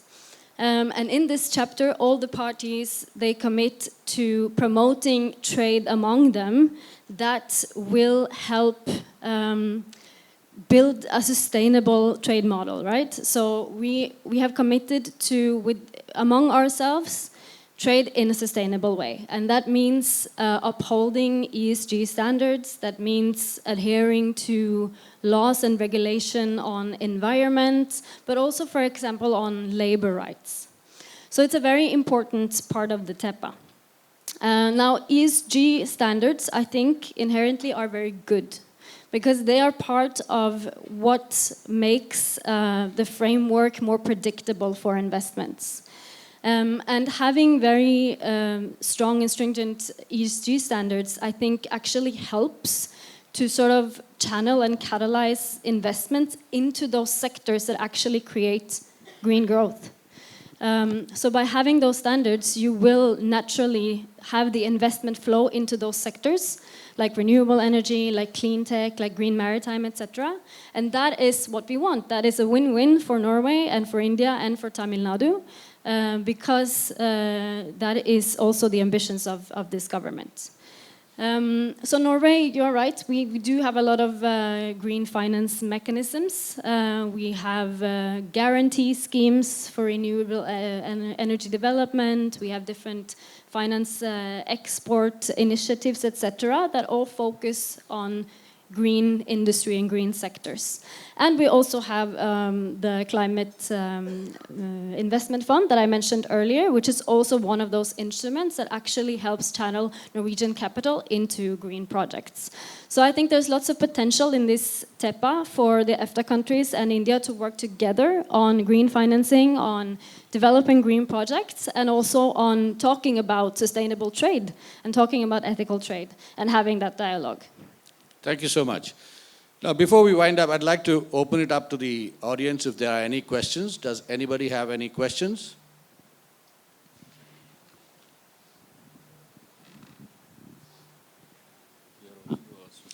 Good afternoon, sir. I am Keshavan Pandian. I write for a lot of business journals on this EFTA export trade. This is addressed to the chief negotiator. I think referring to Mr. Sriram's presentation, one of the important things was Pearl. I am just looking at how the government of India, the Marine Product Export Development Authority, how I think we have missed probably the Tuticorin, which is supposed to be one of the biggest exporters of pearls. But I think we have not addressed the European exports to a great extent. As I think you also mentioned, it has been largely going to either the Middle East or this thing. The second question is, I think, Indian, particularly the Tamil Nadu, Coimbatore belt, Trichy belt and the Chennai belt has got huge technical acumen to manufacture wind turbine generators. They want to diversify. But unfortunately, I think we have only two established players. One is a local player, I think, who partially played. I think it was BGR or something. The other player is an European player. I think this is to the European EFTA, where they can look at technology transfer and an investment here in Tamil Nadu, where people will, the local MSMEs will feel more confident to manufacture the low-cost wind turbine generators. I think these are two specific questions which I want to address to the chief negotiator. Thank you. Let me clarify, I was not the chief negotiator for this FTA. I was for others. So coming to your question, first one, of course, is about awareness. It is today when you realize that Switzerland is importing so much of pearls, while India is not. So as I was mentioning, our focus generally remains either to the US market or to the EU market, and other markets do not figure. It is once an awareness is brought. Switzerland produces a lot of watches. They use a lot of pearls for the dials. They use a lot, they produce a lot of jewelry, they use a lot of pearls. So one is, of course, lack of awareness. Now we are much more aware through Mr. Sriram's presentation. So that's one area where we could focus on for enhancing our future exports. The second point which you mentioned is on wind energy, a very valid point. You heard our colleague from Norway mentioning how they are one of the leaders on wind energy. And that's the opportunity that EFTA offers, where there is a need for bringing the businesses of the two sides to start working together, collaborating together, make in India for the world, or making products for each other's markets. Yeah. Hi, everyone. Good morning. Thank you for the insightful session. I had a brief opportunity to go through the EFTA agreement, and I couldn't stop myself from asking the question. I'll break it into two different parts for you. Specifically, the use or investments into artificial intelligence in technology has not been mentioned as a separate chapter when the entire world is working to integrate artificial intelligence into their ecosystems and businesses. I'm a little surprised that that is not one of the forefronts of the investments of the EFTA agreement. But then under Chapter 6 of the agreement, if you look closer, under Annex B, they vaguely recommend that they help building computer systems and AI. So what I do is that we work in mainframe modernization, and we're heavily investing in artificial intelligence and how we can leverage AI to modernize your legacy systems in European countries and abroad as well. And so the bigger question that I would like to ask you first is, are there any investment or opportunities that are being opened up for artificial intelligence with respect to technology? And number two is that, specifically because EFTA involves predominantly countries that focuses on green growth, sustainable growth, and so on, AI is sort of a double-edged sword in that, because the expected water usage for artificial intelligence systems which are being run on data centers is approximately about 4.2 to 6.6 billion cubic gallons of water as expected until 2027, which is a direct conflict of interest with EFTA countries. And so I'm wondering, is that an intentional reason why you've left out, or not you specifically, but the argument has left out the investments in AI because they know that AI is unsustainable and it's not worth investing in that technology? I would love to get any of your thoughts, a diplomatic answer or even a technological one in that sense. Thank you. Thank you. A very interesting question, and I do agree that artificial intelligence and digitalization is definitely here to come, and India is also a leader in this field. So I think it's definitely an area of potential cooperation and investments. Even if it has not been mentioned specifically, it doesn't mean that it is excluded. I think all investments in all sectors have a potential under this free trade agreement. And Norway is working very closely with India, actually, on digitalization and AI. And I think that sort of what you can also say is that digitalization and AI is sort of integrated into all sectors nowadays. For example, when we work with India in the maritime sector, we work on digitalization of ships.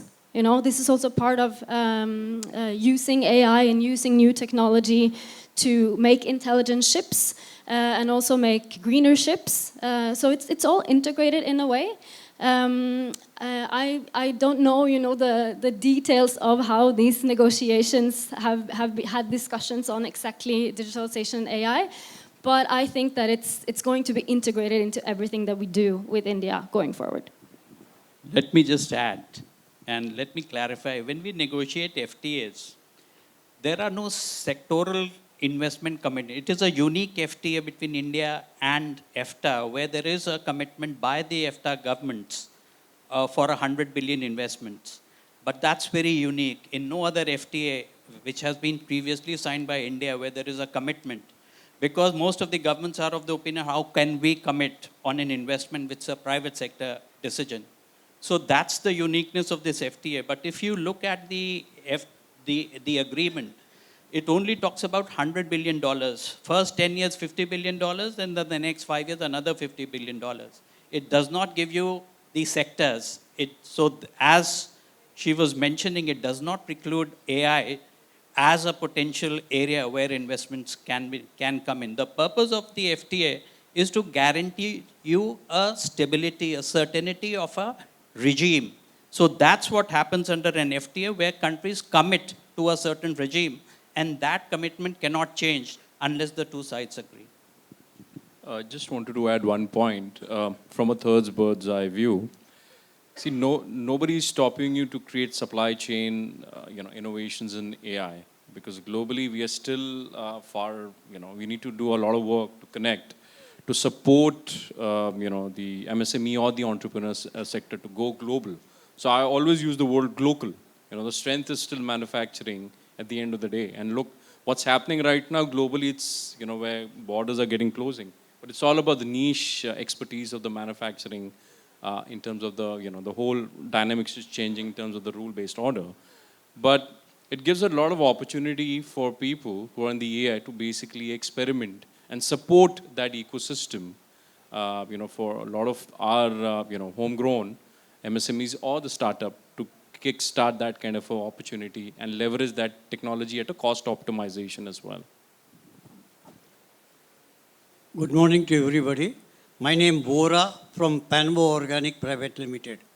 I am a MSME with exporting almost 50% of my products to various countries in the world, including USA. I would like to know how to get myself connected with European MSME for further development of my business in Europe. Second thing, the gentleman had talked about Norway and their specialization in marine, especially on chitosan. I think you were talking about, am I right? I am happy to tell you that I am the largest and the biggest manufacturers of chitosan in India and export to all the 5 continents of the world. I would like to associate with Norwegian research company to develop value-added product for the benefit of all the industry. Thank you. Yes. For Iceland, we have a business association, which is a business association, which is based here in Delhi. You can connect through the business association with various stakeholders, companies in Iceland. At the same time, you can always approach the embassies. We work with our partners, which is called Business Iceland. So they have sectoral experts, and we can put you in touch with them, and they can connect you to potential buyers or maybe for joint ventures. That's how we work. And we also have chambers of commerce in Iceland. Through this, you can connect with SMEs. But your first point of contact could be the embassy. And you can reach out to me directly because this is my area. And then I can put you in contact with the right people. Thank you. Thank you. Thank you all. I think to conclude, we've heard that the Tamil Nadu... Sorry, one more question? Yes. Good morning, everyone. I'm Manan Saraya. We have a joint venture with a Swiss company. It's a 50-50 joint venture. And it's a question to all the panel members here, that how can we as Indian companies explain our market to the European counterparts? What helped us attract our partner in Switzerland was the Indian market. And the technology is there. The market is here. I think roadshows are definitely a very good way to, have a face-to-face interaction. But could there be a way in which we go, say, sector by sector and explain what's the market that's available in India? It's a no-brainer that this $100 billion investment commitment has been made in exchange for the access to our promising and fast-growing Indian market. And that's something which us in India, MSMEs, even larger corporates, should do with support from various organizations that are there. But how can we really go about doing this? I'm happy to take that. Thanks, Brendan, for this extremely important question. Actually, the answer lies in we cannot forever stay at the 50,000 feet.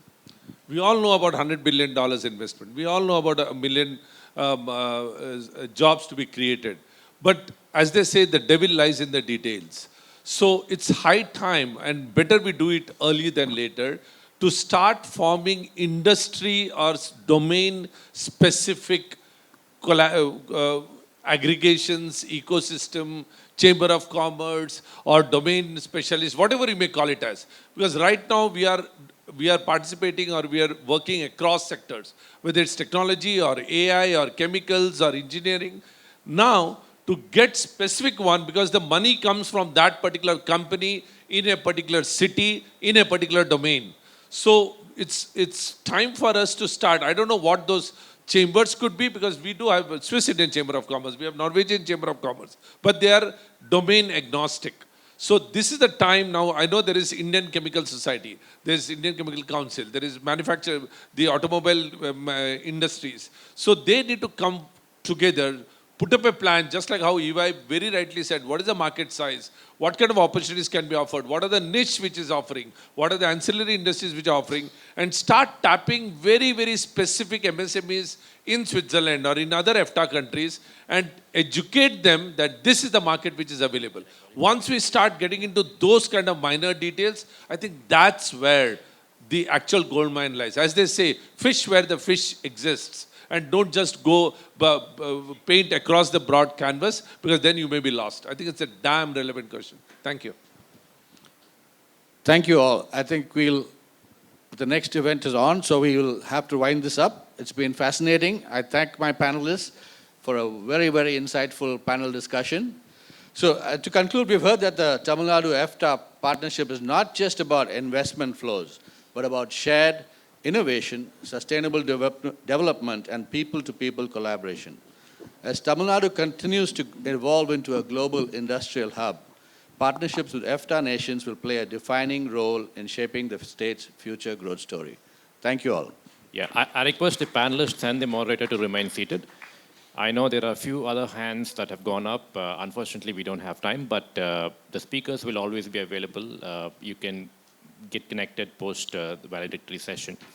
So I request our senior board member, member executive committee, SICCI, Mr. M.V. Subramaniam, to felicitate the moderator and the panelists.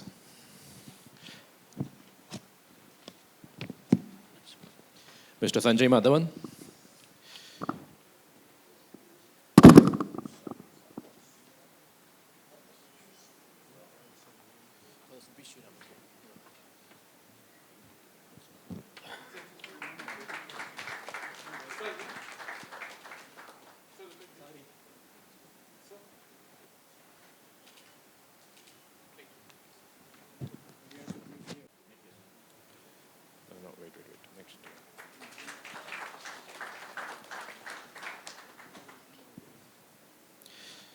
Mr. Anand Swarup.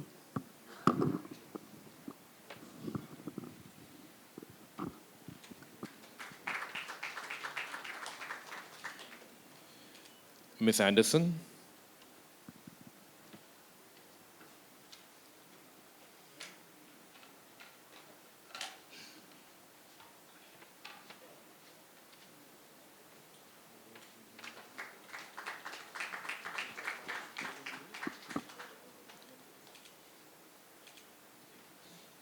Mr. Rahul Chogdam.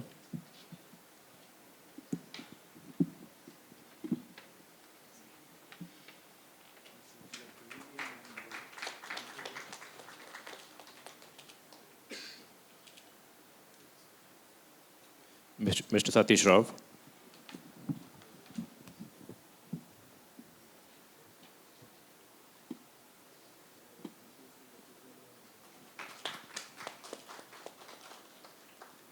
I also invite Mr. B. Sriram to join us.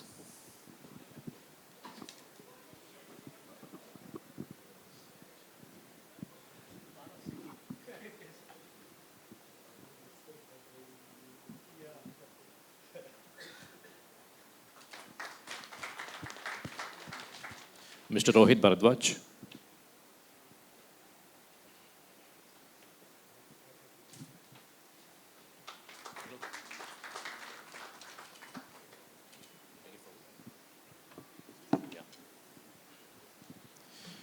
Thank you all for your time. Thank you. I request the guests to remain seated. We're getting ready for the valedictory session. Now that we've had rich, information-filled session on what EFTA is all about, now is the time to tie everything together. We are here for the finale, the main session for today's conference. May I now request Mr. V. N. Shivshankar, the Senior Vice President SICCI, and Mr. Ampa Parniyappan, Vice President SICCI, to kindly accompany our guests of honor to the dais, please. Her Excellency Ms. Maya Tasafi, the Ambassador of Switzerland to India and Bhutan, kindly join us on dais. His Excellency Mr. Benedict Hoskulson, the Ambassador of Iceland to India, Embassy of Iceland, Mr. Bjorn Iversen, Head of Innovation Norway, Commercial Counselor, Royal Norwegian Embassy, and most importantly, Dr. Nicholas Samuel Gugger, Member, Swiss National Council, and President, Switzerland-India Parliamentary Friendship Group, to kindly join us on the dais, please. We will start this valedictory session with a formal welcome note. I request Mr. V. N. Shivshankar, the Senior Vice President of the Southern India Chamber of Commerce and Industry, to deliver the opening remarks, please. Morning, friends. On behalf of the Southern India Chamber of Commerce and Industry, it's my pleasure to welcome you to this EFTA Summit at Chennai. It's great to see all of you here, and I hope you've had a good session in the morning. We await the arrival of our Honorable Minister, Mr. T.R.V. Raja, Minister of Industries, Government of Tamil Nadu. I take pleasure in welcoming Mr. Nick Gugger, MP, Member, Swiss National Council, and President, Swiss Indian Parliamentary Group. Her Excellency Ms. Maya Tasafi, Ambassador of Switzerland to India. His Excellency Mr. Benedict Hoskulson, Ambassador of Iceland to India. Mr. Ampa Parniyappan, Vice President SICCI, and other members of SICCI and friends. The summit today, it's quite a landmark. It's a quite interesting event because it's the first time we have had the chance to host an event of such importance. The magnitude of the EFTA is yet to be felt. It's not fully understood. So we have just grasping at the initial stages of this. This is not only a game changer for India and Europe, but all the countries with whom India has good trading pacts. So my brief discussions with various participants is that how this is going to be an investment into India, but also is going to be quite useful for the countries with whom India has a good partnership, trading partnership agreement. This will bring about a transformative era of collaboration between the European economy and India. And this is quite unique in the sense that this carries a significant investment pledge, $100 billion over the next 15 years. So this makes it one of the most forward-looking economic partnerships in the world today. As you all know, Tamil Nadu ranks among the top 3 in GDP and export performance and serves as a hub of automobiles, electronics, textiles, renewable energy, medical field, education, all that. So clearly beyond the technical capabilities, it is the human capital of Tamil Nadu which continues to attract industries to set up base. So even though there are a lot of competing states, Tamil Nadu continues to be lucky enough to be able to attract so many investments primarily because of the strength of our human capital, which continues to improve and increase day by day. Not only that, it's quite granularly spread across Tamil Nadu. It's not concentrated in just 1 or 2 cities. We have the Chennai, Coimbatore, Hosur innovation centers where EFTA partnership will offer us great benefits. EFTA countries will find in Tamil Nadu a good business-friendly policy environment, young, skilled English-speaking labor force, large domestic market, ability to access ports, good networks of roads, connectivity, airports, and a deep tradition of entrepreneurship and innovation. So entrepreneurship, business and innovation is not alien to Tamil Nadu. We have been fortunate to have it for the last 5-6 decades, and it continues to grow. So business community here has contributed significantly to the growth of the state, and this partnership is only a testimony to that.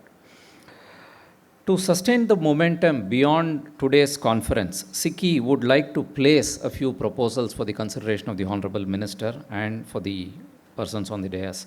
Establish a Tamil Nadu EFTA Business Facilitation Desk jointly with Guidance Tamil Nadu and Ernst & Young, our knowledge partner for the event, to support trade missions, joint ventures, and policy dialogues. Host an annual Tamil Nadu EFTA roundtable focusing on emerging sectors like green technology, digital economy, agriculture, and mobility collaboration. Facilitate periodic sectoral B2B meetings and academic linkages to build a people-to-people bridge that lasts beyond trade and continues to grow and foster trade on its own. More importantly, we would also be organizing a similar EFTA conference by the end of November to release the SICCI Ernst & Young Knowledge Report, which would provide a roadmap for harnessing the true potential of EFTA. SICCI has completed 115 years of service to the nation, formed under the inspiration of Mahatma Gandhi. We continue to reinvent and make sure we are relevant today.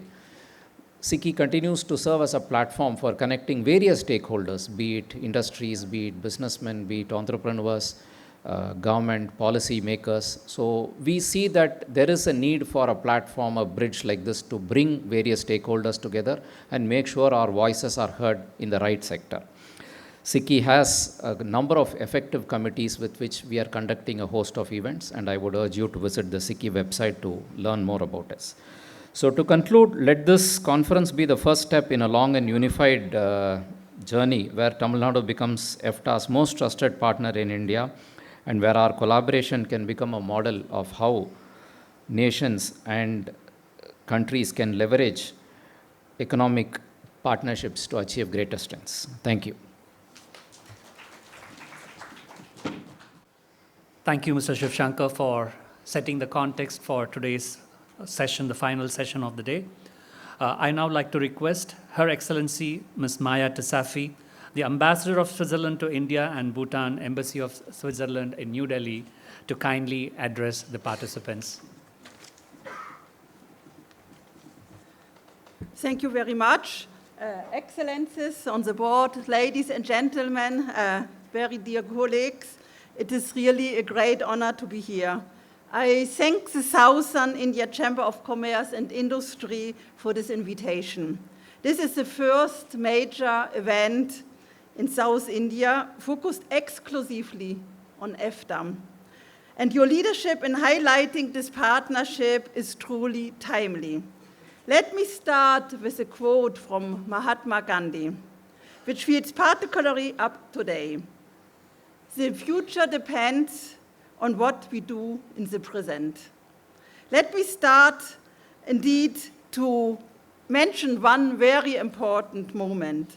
On October 1st, last week, the Trade and Economic Partnership Agreement between India and the EFTA countries, including Iceland, Norway, Liechtenstein, and Switzerland, officially came into force.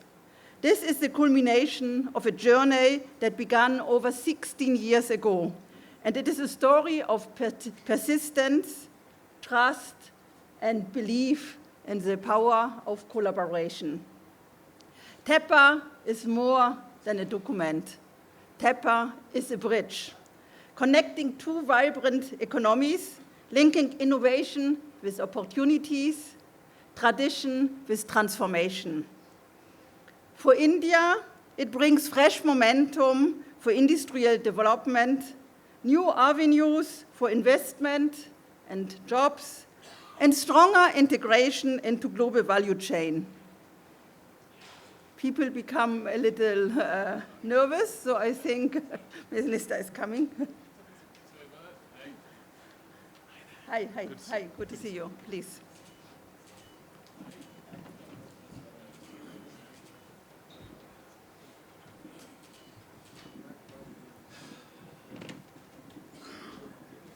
This is my seat, by the way.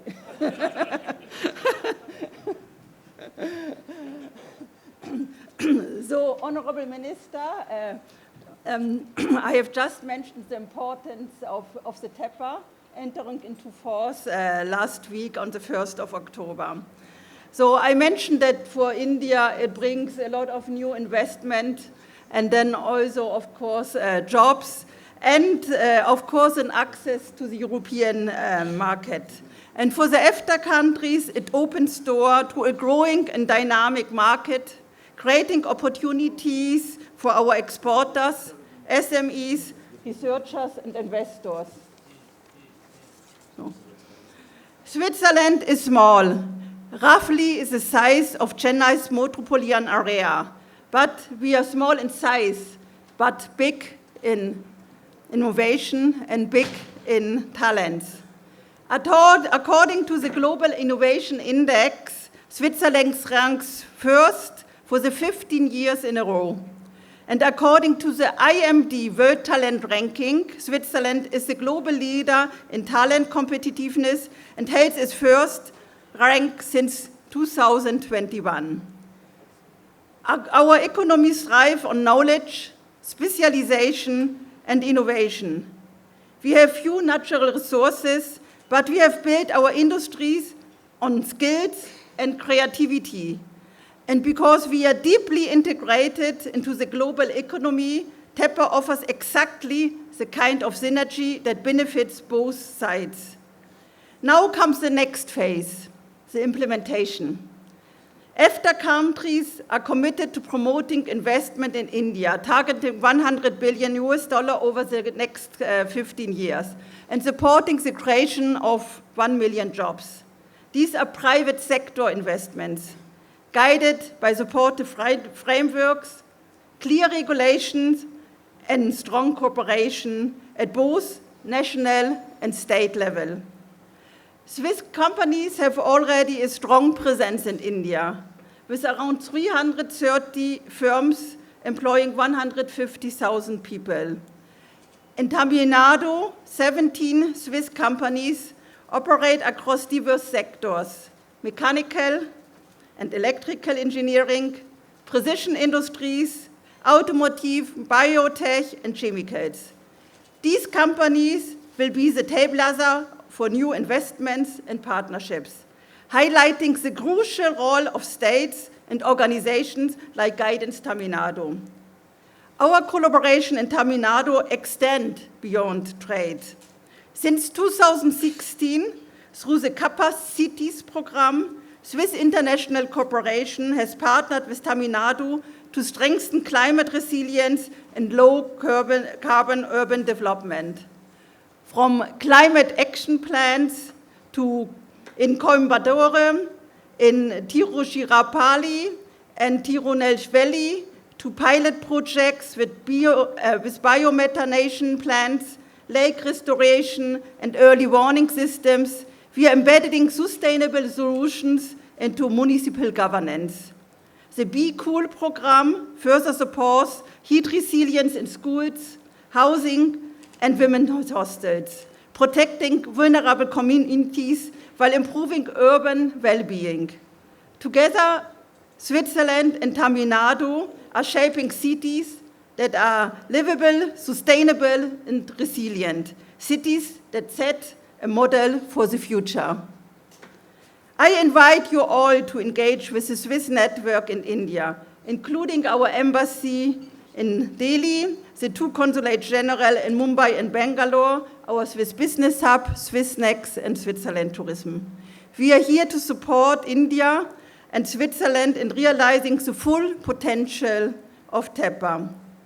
In challenging time for global trade, with protectionism rising and multilateralism under pressure, the entry into force of this comprehensive, forward-looking partnership is not just significant, it is remarkable. I thank you very much.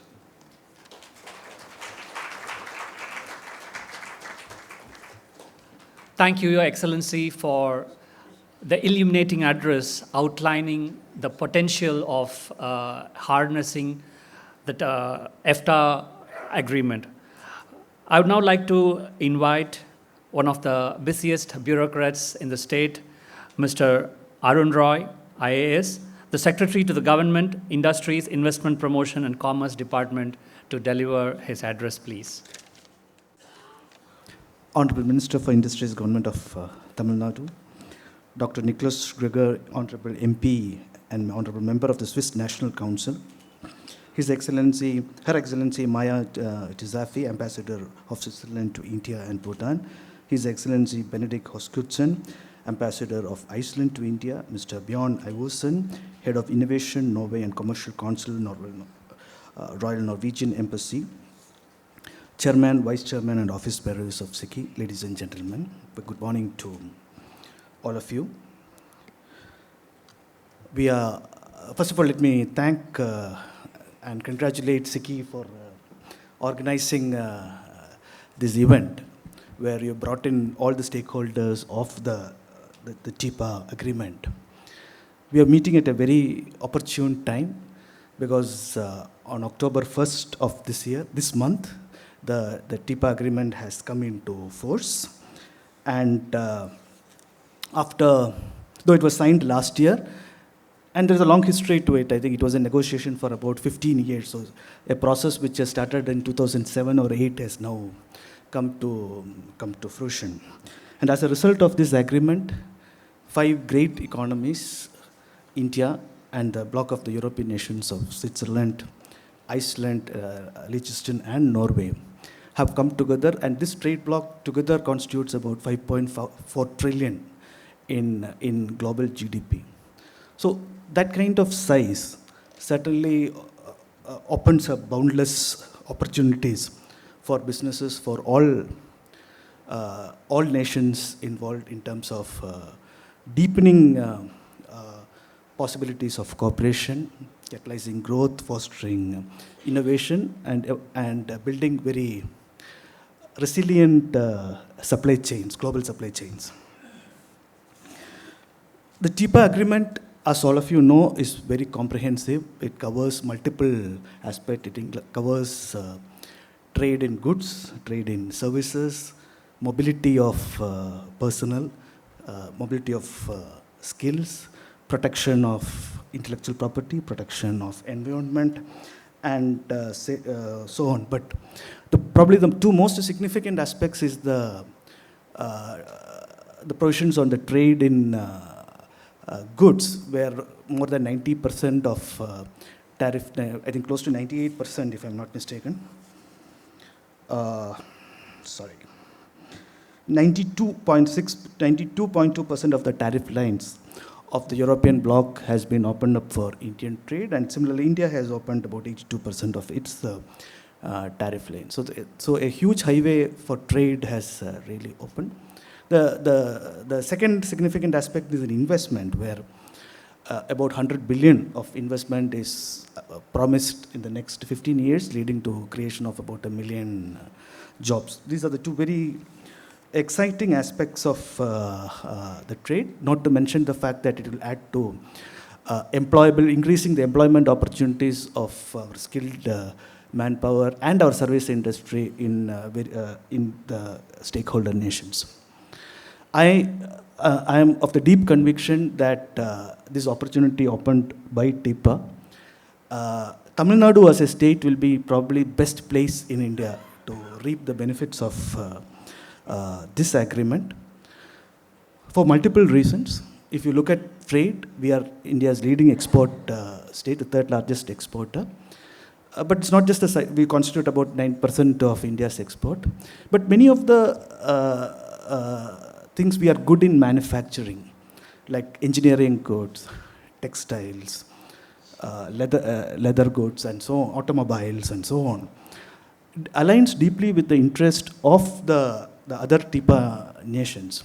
And this is also an area where we want to grow, because some of the skills, some of the expertises of the European nations, particularly in terms of precision engineering, expertise in the blue economy, expertise in the green economy, and so on.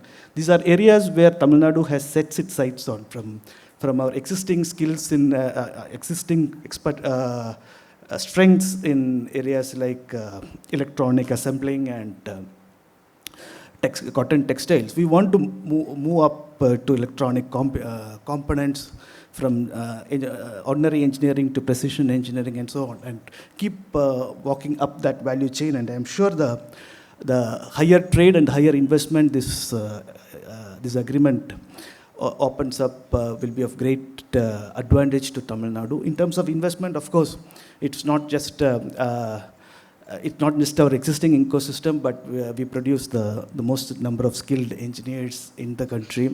We have facilitated policies for investment, and so I'm sure Honorable Minister will explain all this in considerable detail.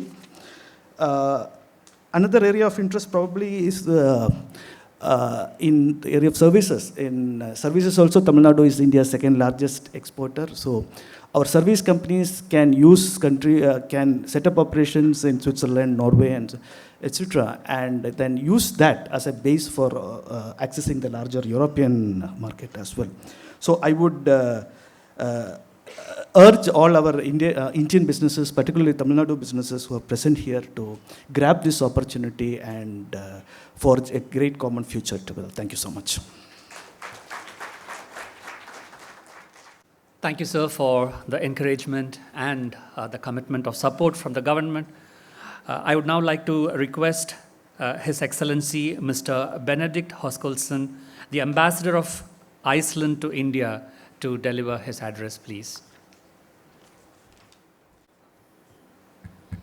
Your Excellency, Dr.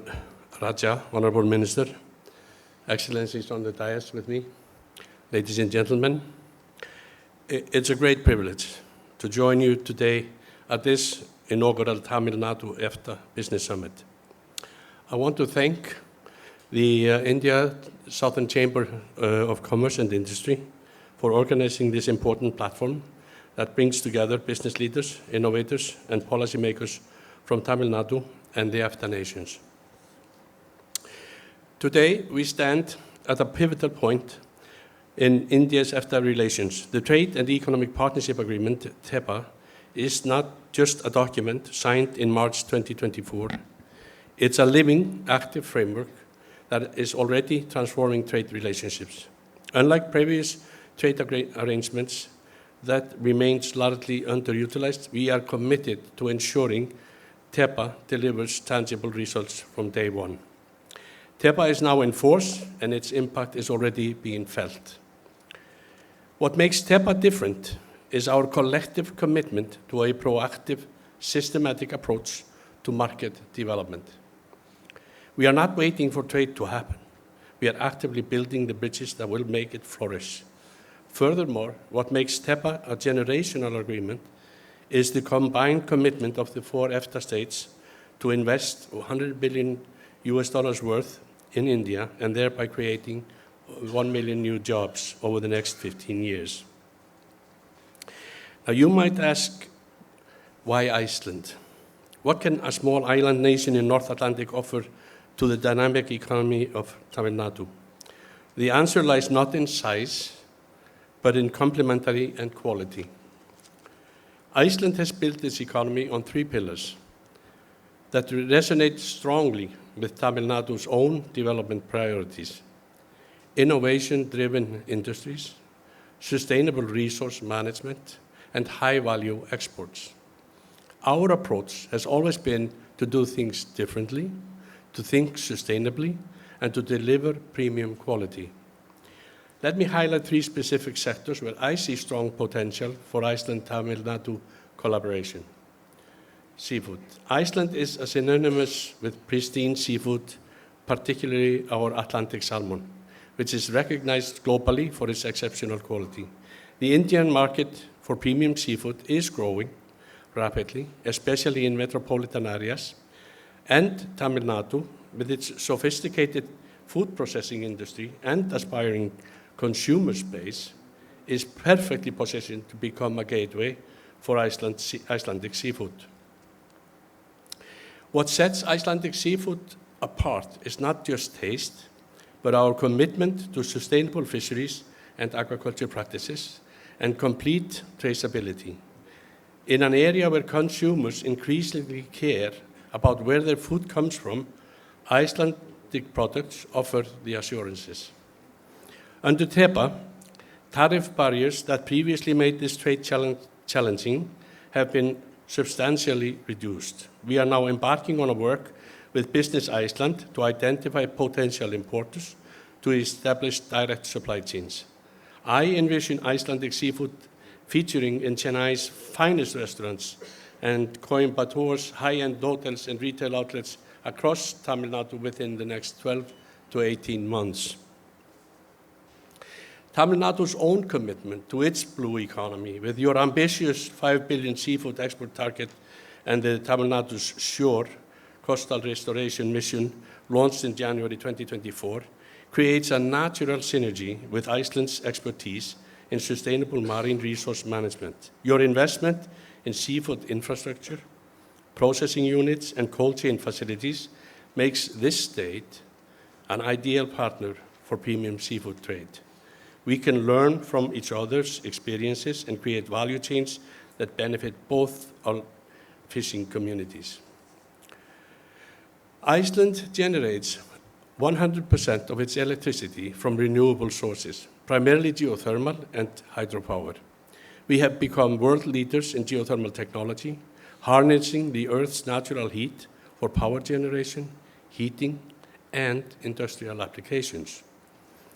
Tamil Nadu has been a pioneer in India's renewable energy journey. Your state's commitment to solar and wind energy is well known, but there is also a significant geothermal potential in certain regions that remain largely untapped. Icelandic companies can bring expertise in geothermal exploration, plant design, and sustainable energy management that could complement Tamil Nadu's renewable energy portfolio.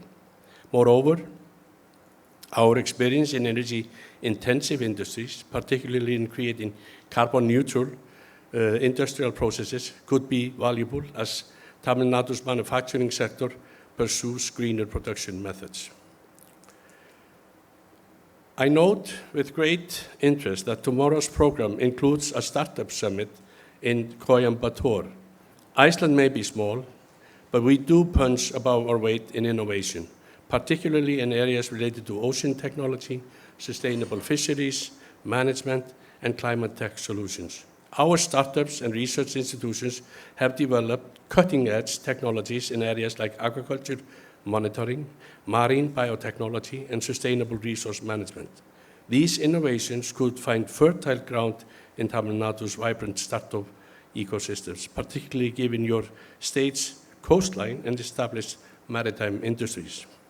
I see opportunities for joint ventures, technology partnerships, and knowledge exchange programs that could benefit entrepreneurs in both our countries.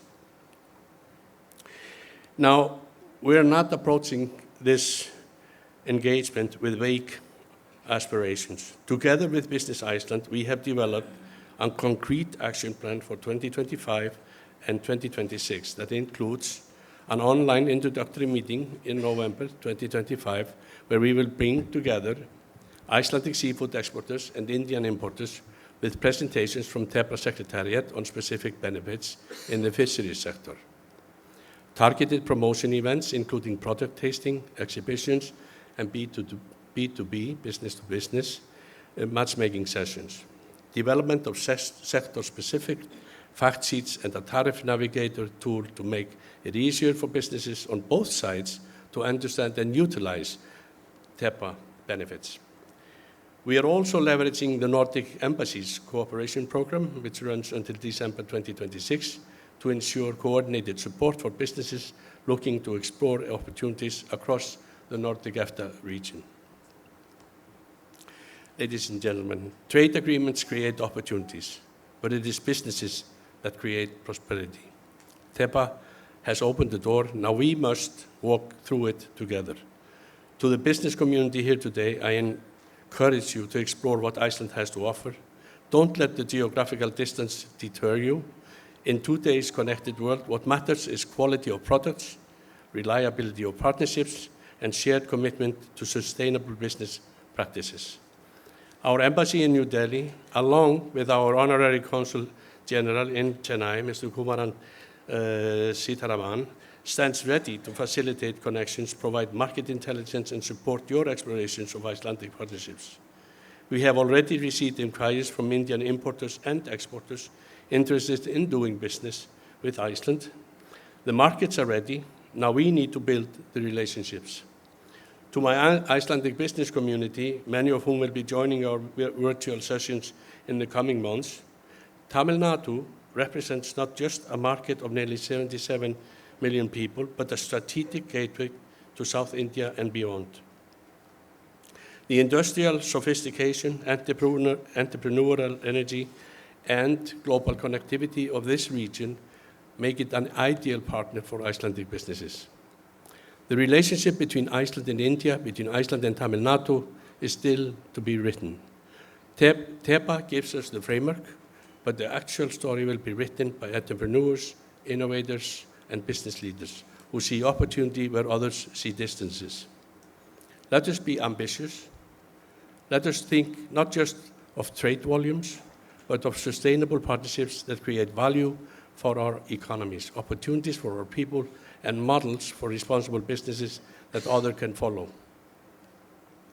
Iceland may be a land of ice and fire, but we are ready to bring warmth to our partnership with Tamil Nadu. Thank you. I look forward to fruitful discussions today and meaningful collaboration in the months and years ahead. Thank you. Thank you, Your Excellency, for outlining the key areas for cooperation, innovation, sustainability, export, import across food processing to energy and blue economy. I now like to request Mr. Bjorn Iversen, the Head of Innovation Norway and the Commercial Counselor for the Royal Norwegian Embassy in New Delhi, to kindly address the participants. Excellencies, distinguished guests, EFTA colleagues, industry representatives, dear friends, Vanakkam. Thank you to SICCI for organizing this Tamil Nadu EFTA Summit, marking the entry into force of the Trade and Economic Partnership Agreement between India and the EFTA states. The world we live in today is more unsettled and unpredictable than just a few years ago. The Russian invasion in Ukraine, the conflicts in the Middle East, and unpredictable administration in the US, a world that is becoming more divided not only politically but also economically. In contrast, I'm very happy to state that the EFTA India TEPA entered into force last week on the October 1st. This was truly a milestone catering for stability, predictability, and growth between the parties. The TEPA will connect the EFTA countries and India in deeper economic cooperation and will facilitate more trade and investments in the years to come. Norway and India share a strong partnership. There are now some 160 Norwegian companies doing business in India. This number has more than doubled over the last decade, and so has the trade between the two parties. The TEPA support Norway's commitment to sustainable development and green transition in India. Key sectors include ocean industries, such as green maritime, shipbuilding, aquaculture, seafood, and marine pollution reduction. Energy, such as renewable hydrogen batteries, gas and decarbonization technologies. And the circular economy, such as clear tech, water, waste management. And many other sectors. We are also focusing on medtech, food processing, tunneling, infrastructure, chemicals, and biochemicals. Very good part of the TEPA is that Norwegian seafood, like salmon, will have zero tariffs after 5 years, which means it will be more affordable. I know that you enjoy your fish and seafood in Tamil Nadu, and we hope more Indians will be able to taste delicious Norwegian salmon. Tamil Nadu is India's second largest economy, a top manufacturing hub, and a leader in automotive, textiles, electronics, and renewable energy. You have a robust industrial ecosystem, skilled workforce, and investor-friendly policies. And Team Norway, as we call us, in India has defined Tamil Nadu as a priority state in our strategy. Tamil Nadu and Norway have a long history of cooperation. We share many similarities and complement each other, especially because we have both long coastlines and a long maritime tradition. Many Norwegian companies within the maritime energy, offshore, oil and gas, and aquaculture are doing business already in Tamil Nadu. To mention a few, Statkraft, we got Shearwater, Dolphin, Aker Biomarine, we got Jotun, Yara, Lærdal Medical, DNV, and Hydro. They're already here. And in addition, Norway has long-standing collaboration with leading institutions like IIT Madras and National Institute of Ocean Technology for research and in ocean technology, nanotech, healthcare, and digital transformation. The Trade and Economic Partnership Agreement is a commitment to sustainable, balanced, and mutual beneficial growth, enabling resilient supply chains, innovation, and job creation. Norway wants to be a partner for India in its journey to a greener future. Team Norway India is committed to connect Norwegian solutions with opportunities in Tamil Nadu and support the implementation of the TEPA with strategic partners. Let's work together for prosperity, innovation, and sustainability. Tamil Nadu and Norway at the frontier of global partnership. Thank you, and Nandri.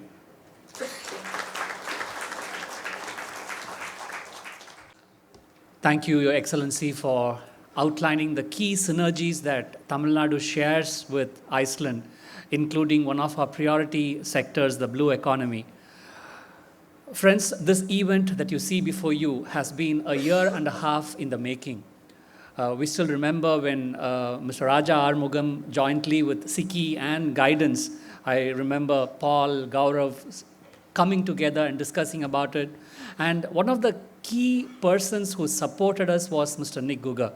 So he has been really been a champion, not only for the EFTA summit getting unanimously passed in the Swiss Parliament, but he has also been strongly working with various stakeholders in India to ensure that the TEPA takes root and finds momentum and fulfills its true potential. So it is our pleasure to invite Dr. Nicholas Samuel Guga, the member of Swiss National Council and President, Switzerland-India Parliamentary Friendship Group, to speak to us now. Welcome, brothers and sisters. Why brothers and sisters? Any idea in the room? No ideas. What is this? Indian passport. OCI card. he read it. OCI card, but let us say Indian passport. What is this? Swiss passport. With that, I want to start. His Excellency, dear Minister Dr. Raja, first congratulations to Tamil Nadu for their financial success. Why financial success? Any idea? No ideas. I'm a big fan of Tamil Nadu. Why? Here I can make business. Yes, sir? Absolutely, he say. Why? What is the average in India which is growing the financial benefit? Anybody an idea here inside? 7%. My dear Minister, tell us your number, please. 11.19. So, applause. With this starting key words, I come to a second point. You know I'm a politician. I will now entertain you the next 2 hours.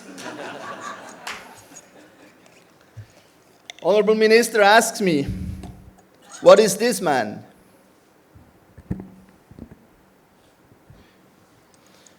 Because we are talking today about the opportunities between EFTA and Tamil Nadu. And we stay today in Chennai.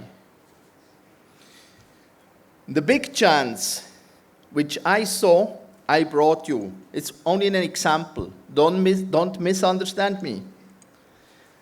In my former life, choose, what was my profession? Teacher. I'm a priest. Priest. No. I was a tool maker, a mechanic.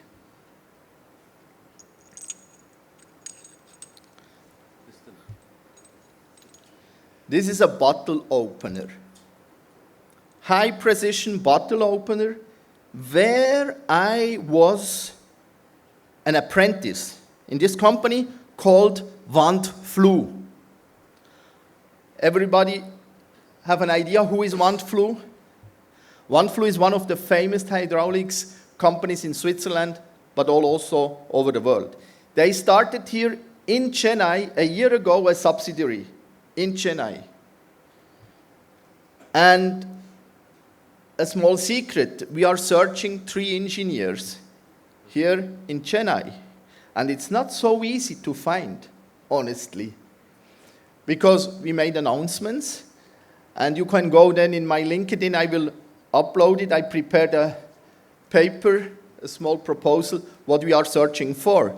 But coming back to the bottle opener, that's why I started. You have real good bottles filled with goods.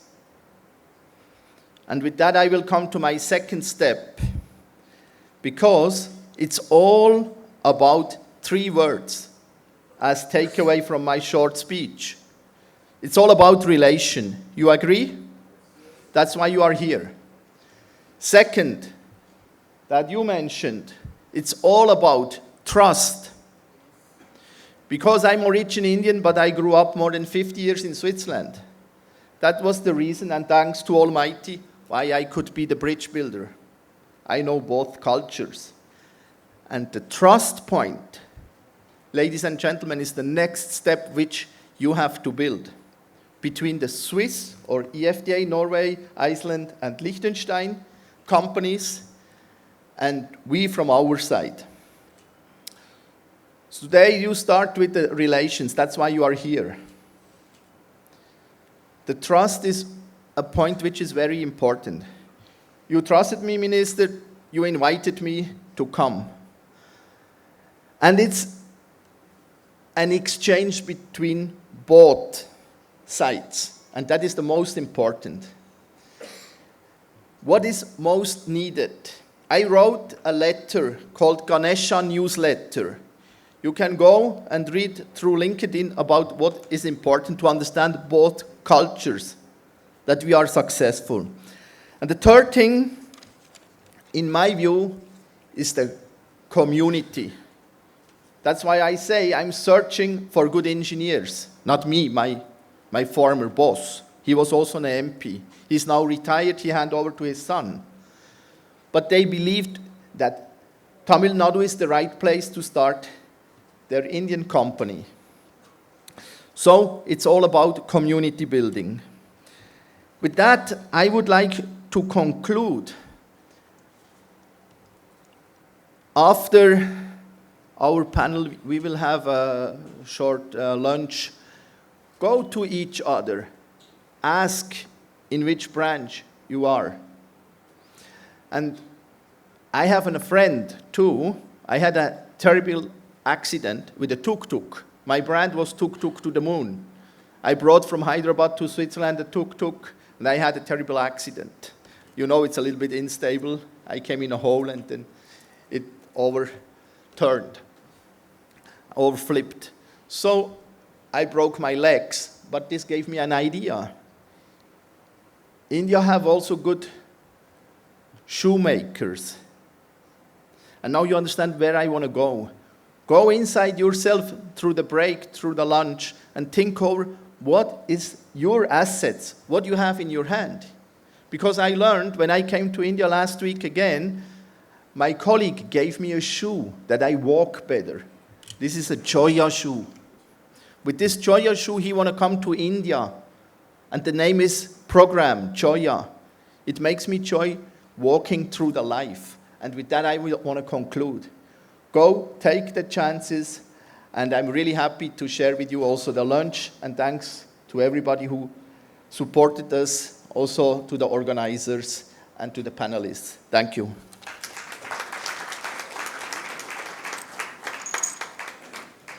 So that our dear Dr. Raja has a good bottle opener for his best wines.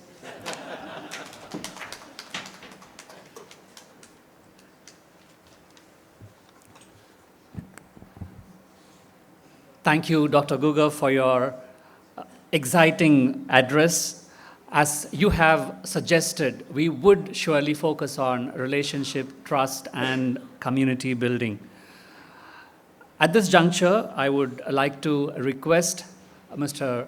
V.N. Shivshankar, Senior Vice President, SICCI, and Mr. Ampa Parniappan, Vice President, to honor our chief guest for the day, Dr. T.R.B. Raja, the Honorable Minister for Industries, Investment Promotions and Commerce.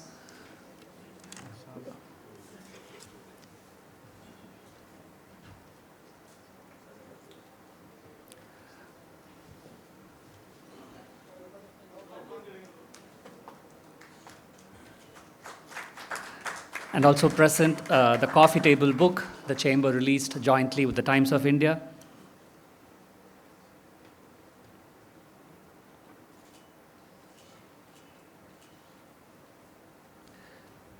I request Mr. Shivshankar and Mr. Ampa Parniappan to kindly honor Mr. Arun Roy, IAS, the Secretary to the Government Industries Department.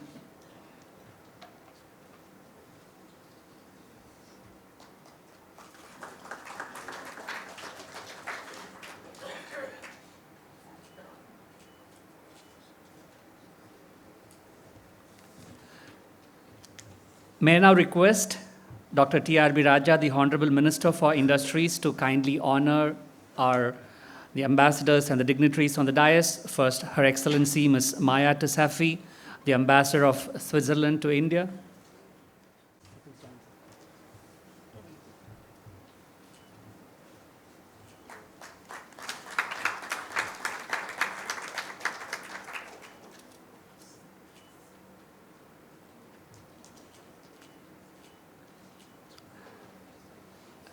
May I request the Minister to kindly honor His Excellency Mr. Benedict Höskulsson, the Ambassador of Iceland to India.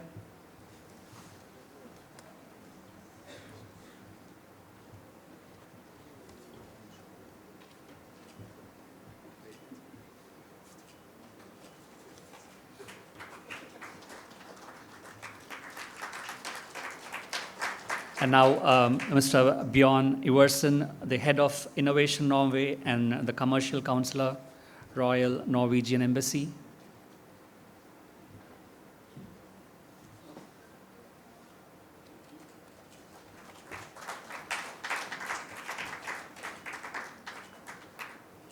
And now, Dr. Nicholas Samuel Guga, the member, Swiss National Council.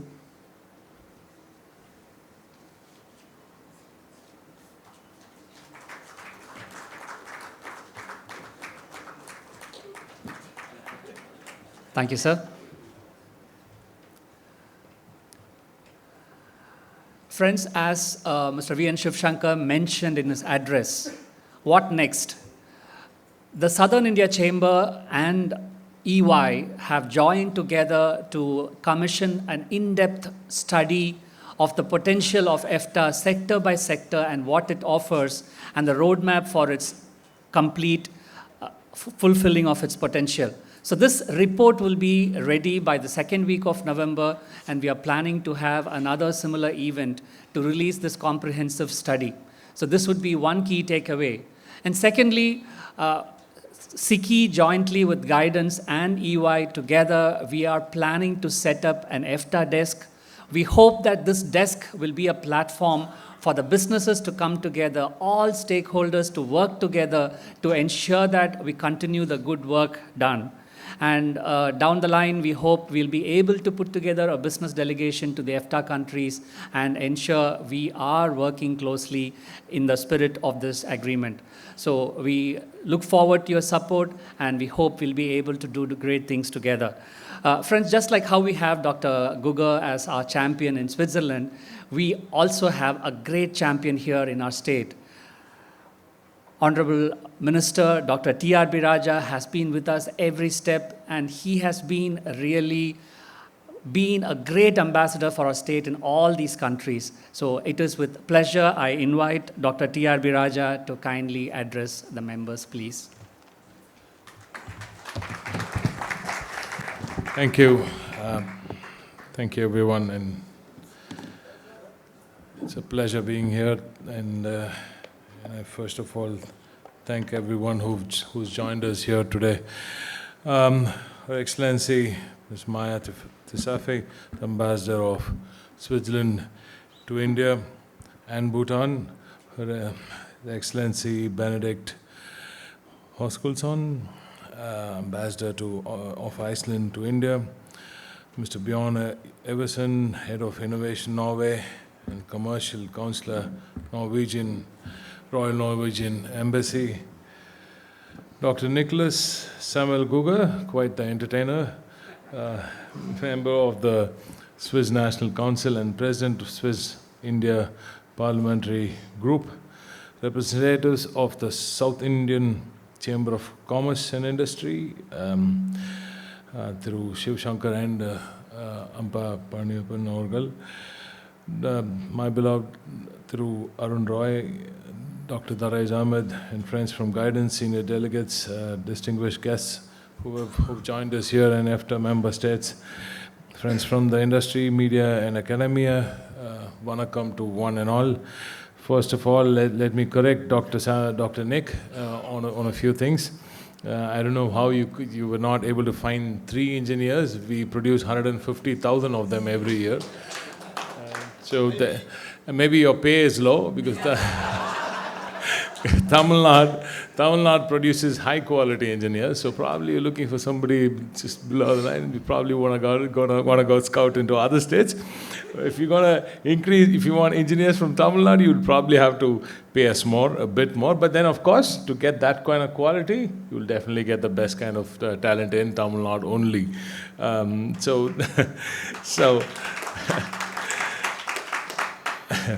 And I do have another point to add about that tuk-tuk that you seem to have bought from Hyderabad, you said?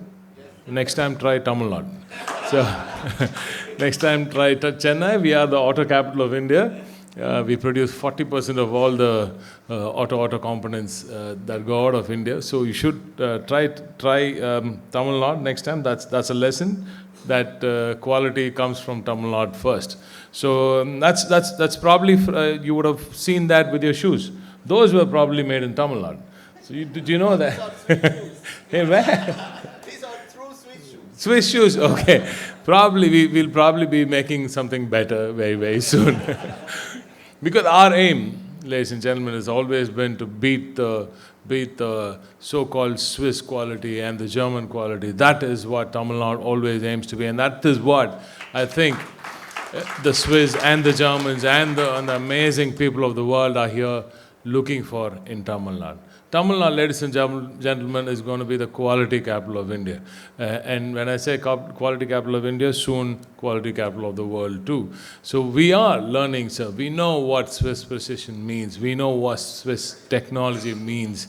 We've grown up understanding tech. We've grown up understanding your precision, your quality, and we've grown up appreciating it. That's the best part, Dr. Nick, because we've grown up seeing all of you people doing beautiful things, amazing art with industries. Tamil Nadu has this passion for industries that we love every single tweak that you give, that the amazing people in Germany, or as I said, the Swiss precision brings to the table. So I can go on and on about it, but we love what you're doing, and here we are in Tamil Nadu, trying to add value to the tech that you have and that you bring to the world. And this is something which we want to make sure happens through this EFTA, which is very, very timely intervention. I should congratulate SICCI for doing this today, and I must say, a good thought with the desk. That is very, very key. I saw both Her Excellency Maya and Dr. Nick nodding very, very happily that there is something happening progressively, but that we are taking this forward instead of just holding a meeting and just moving away. So a desk is a very good place to start. The next thing that I would love to see happen is a working group. I think you should have a working group and a fixed timeline on where we are going. We should try things on a fixed timeline and then say yes or no then and there, instead of just letting things happen and just letting things hang around. So this is an approach that the government of Tamil Nadu also takes. We do not sign MOUs for just the sake of signing MOUs. We do not sign MOUs to show the numbers to the world. Many other places do. I wouldn't want to name the states, but I don't think that's a very appreciable approach. And this approach has given us a fantastic conversion rate. And I think end of the day, what matters is not the piece of paper that you sign. It's the job that you have ensured that ultimately turns into a part of the economic engine. That said, thank you, Dr. Nick, for that appreciation on the 11.19 growth story that Tamil Nadu has chiseled out today. It's been over a decade since we saw a double-digit growth, and happily for us, not happily, I would say proudly, but not happily. I'll tell you why. Very proudly, Tamil Nadu is the only state to click double-digit growth this year. India is growing at less than 7%, while Tamil Nadu is growing at 11.19%. I said I'm not happily saying it because I would love to see other states beat us at that also. We are all here playing this game for India, and Tamil Nadu, ladies and gentlemen, always plays for Team India and does not play a game alone. So please leave politics out of industry, and please leave politics out of growth stories and economics itself. So there is another thing that I will come through. My team has given me a big list of things to go through, but I think you're already a bit late. And I am sorry, Maya, for stepping in when you were speaking. That's definitely not a good thing to do. I do apologize for that. That's not me. That's not how we do it. We are on time always. But that said, we had an MOU signing with the Japanese. I was trying to milk them a bit more to get another few thousand crores going. But then that's the delay. I'm sorry about that. I didn't want to barge in when you were speaking. As I said, this EFTA commits about 100 billion in investments and about in 15 years and 1 million direct jobs. It's a huge target. This is something which we are all looking forward. Everybody is looking at new pastures now. And this European bloc, I think this is the first one with a separate European bloc that India has done, and we are extremely proud about that. We're extremely kicked about it. We really need all of this going. We need some new territory to go and work into. Tamil Nadu over the last 4 years, ladies and gentlemen, has doubled its efforts in exports. We've doubled our exports from 26 billion to 52 billion now, and 14.6 billion of that comes from electronics, the largest in India, 41% of India's export share.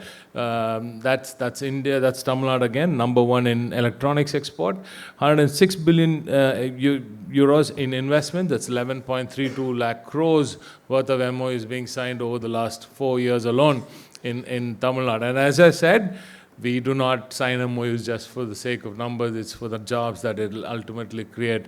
And that is why you see a very high conversion rate. We just don't sign with anybody and everybody who's coming in with a thought of an investment.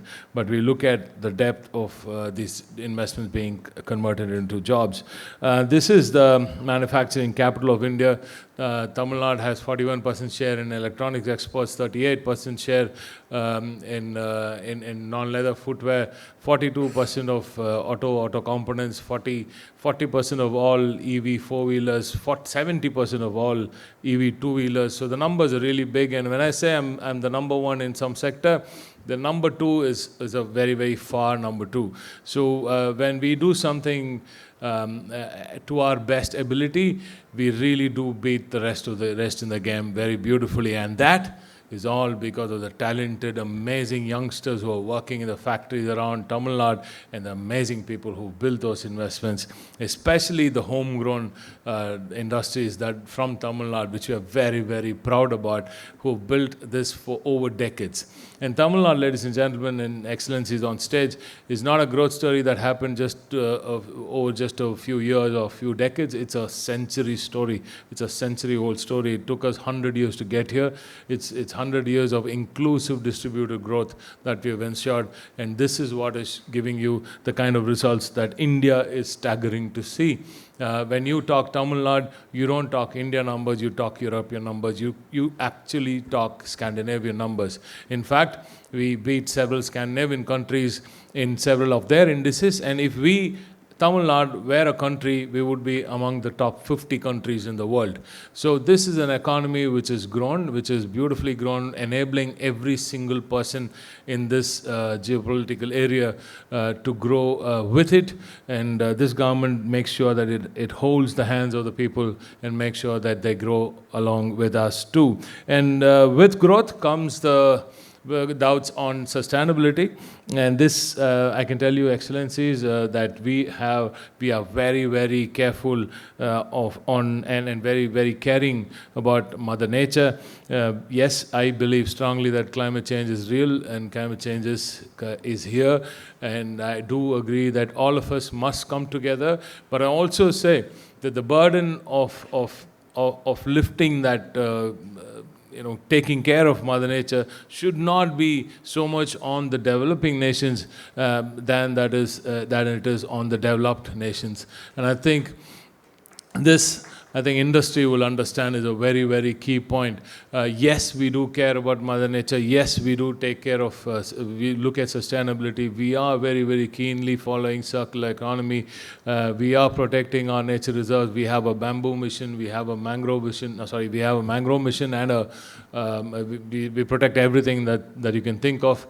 We're just talking about dugongs and chameleons and slender lorises and everything that you can think of. We're protecting the largest green cover. We have a 11,500 square kilometer target to green in Tamil Nadu. So all of this, and a 57% share in the renewable sector. So I'll just go country by country, and I'll get to what His Excellency from Iceland was saying. But to begin with, I must say the Chief Minister's office engages in international pitches at a very personal level. The Chief Minister, through M.K. Stalin Aurgal, himself takes it upon himself to go and pitch for the state. And in a recent pitch in Germany and Europe and in Germany and UK, we clocked 677 million in Germany.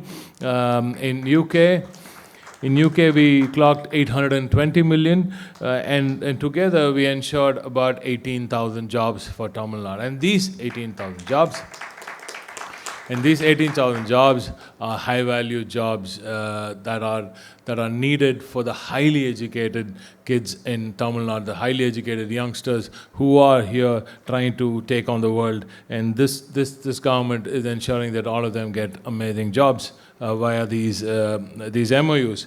So coming to Switzerland, Ambassador Maya, thanks for coming and being here today.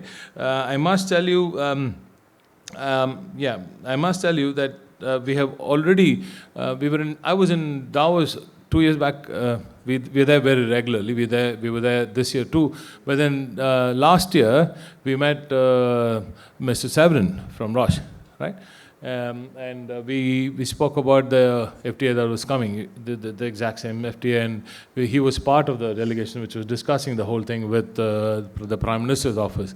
So as long as FTAs goes and anything that goes between countries, yes, we stand by the union government's decision on all this. But I did expect more from on the pharmaceuticals. As far as Roche and Reiter and Gurit and ABB are concerned, Tamil Nadu is not foreign to them. They know what Tamil Nadu is capable of. All of them are here already.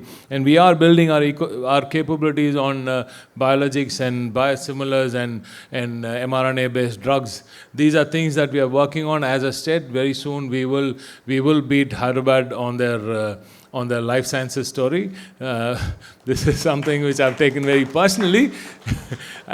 I think we should have done that long time back. We left out because Hyderabad got its airport before us and Bangalore got its too. And soon we're going to beat that once Parandur takes off. I hope all of you understand that connectivity is key, right? You just need to land from Zurich. You have to land in from Amsterdam.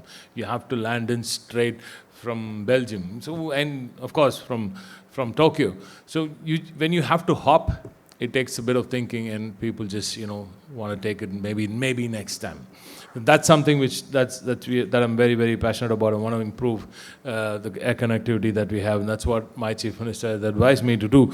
So as far as Switzerland is concerned, healthcare, health tech, med tech, you must know, ma'am, that Tamil Nadu is the health tech and healthcare capital of India. We have one of the, I think it's only of the 3 proton accelerators that's in Apollo, near Velachery. The Apollo hospitals. We are the healthcare capital of India. We have some amazing doctors. We have 4 doctors per 1,000 people. Again, very unlike any Asian country. Definitely not like the UK, where it's very, very difficult. Only 4 doctors in 5 would be from India in the UK. But the thing is, healthcare is healthcare at its best, and there is a lot happening in the med tech sector also in our medical devices park that SIPCOT has here. And there is a lot happening in the semiconductor and advanced electronics policy side. That's something which I personally had inputs into. And this is something which I want to work with you also, ma'am. There's so much more to talk. I will take another about 2 to 5 minutes after we finish up here, if possible, if you're free, and then we'll go into that. And coming to Norway, again, I was recently in Oslo. We've been heavily pushing for the blue economy. We're working on the shipbuilding area. Ladies and gentlemen, you would be happy to know that we just signed 30,000 crores worth of MOUs with CSL and Mazagaon docks to build ships here, right here in Tamil Nadu, in Thoothukudi. Shipbuilding is an amazing job creator. It has I think it has 5.6x or something. So it has a very high job creation thumb rule. So that's something which is very close to my heart, and we've started that. We've had discussions with DNB and Anchor, and in what is the other one? Affinity 2 when I was in Oslo recently. So all of these companies have shown really good interest, and we're learning from all of them. And yes, Okla too, because I'm from the Delta, I'm from the food ball of India, and Okla too on agro-based industry. So all of these are happening as we speak, ma'am, but I would love to take this forward to the next level, as I see lots coming up from Norway. So I would love to hear more from Mr. Bjorn on his ideas on these sectors.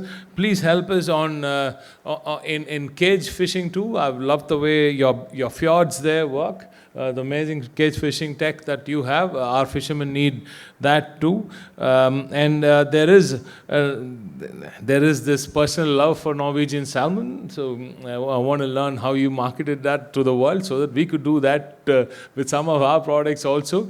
We haven't scratched the surface with value addition in the seafood sector. Most of us don't even know how to package fish raw or make caviar. So caviar is something which we could do. I mean, we probably have better caviar than the Russians have, but we just haven't found it yet. So, these are all produces that we just don't see value in, but it's got amazing value.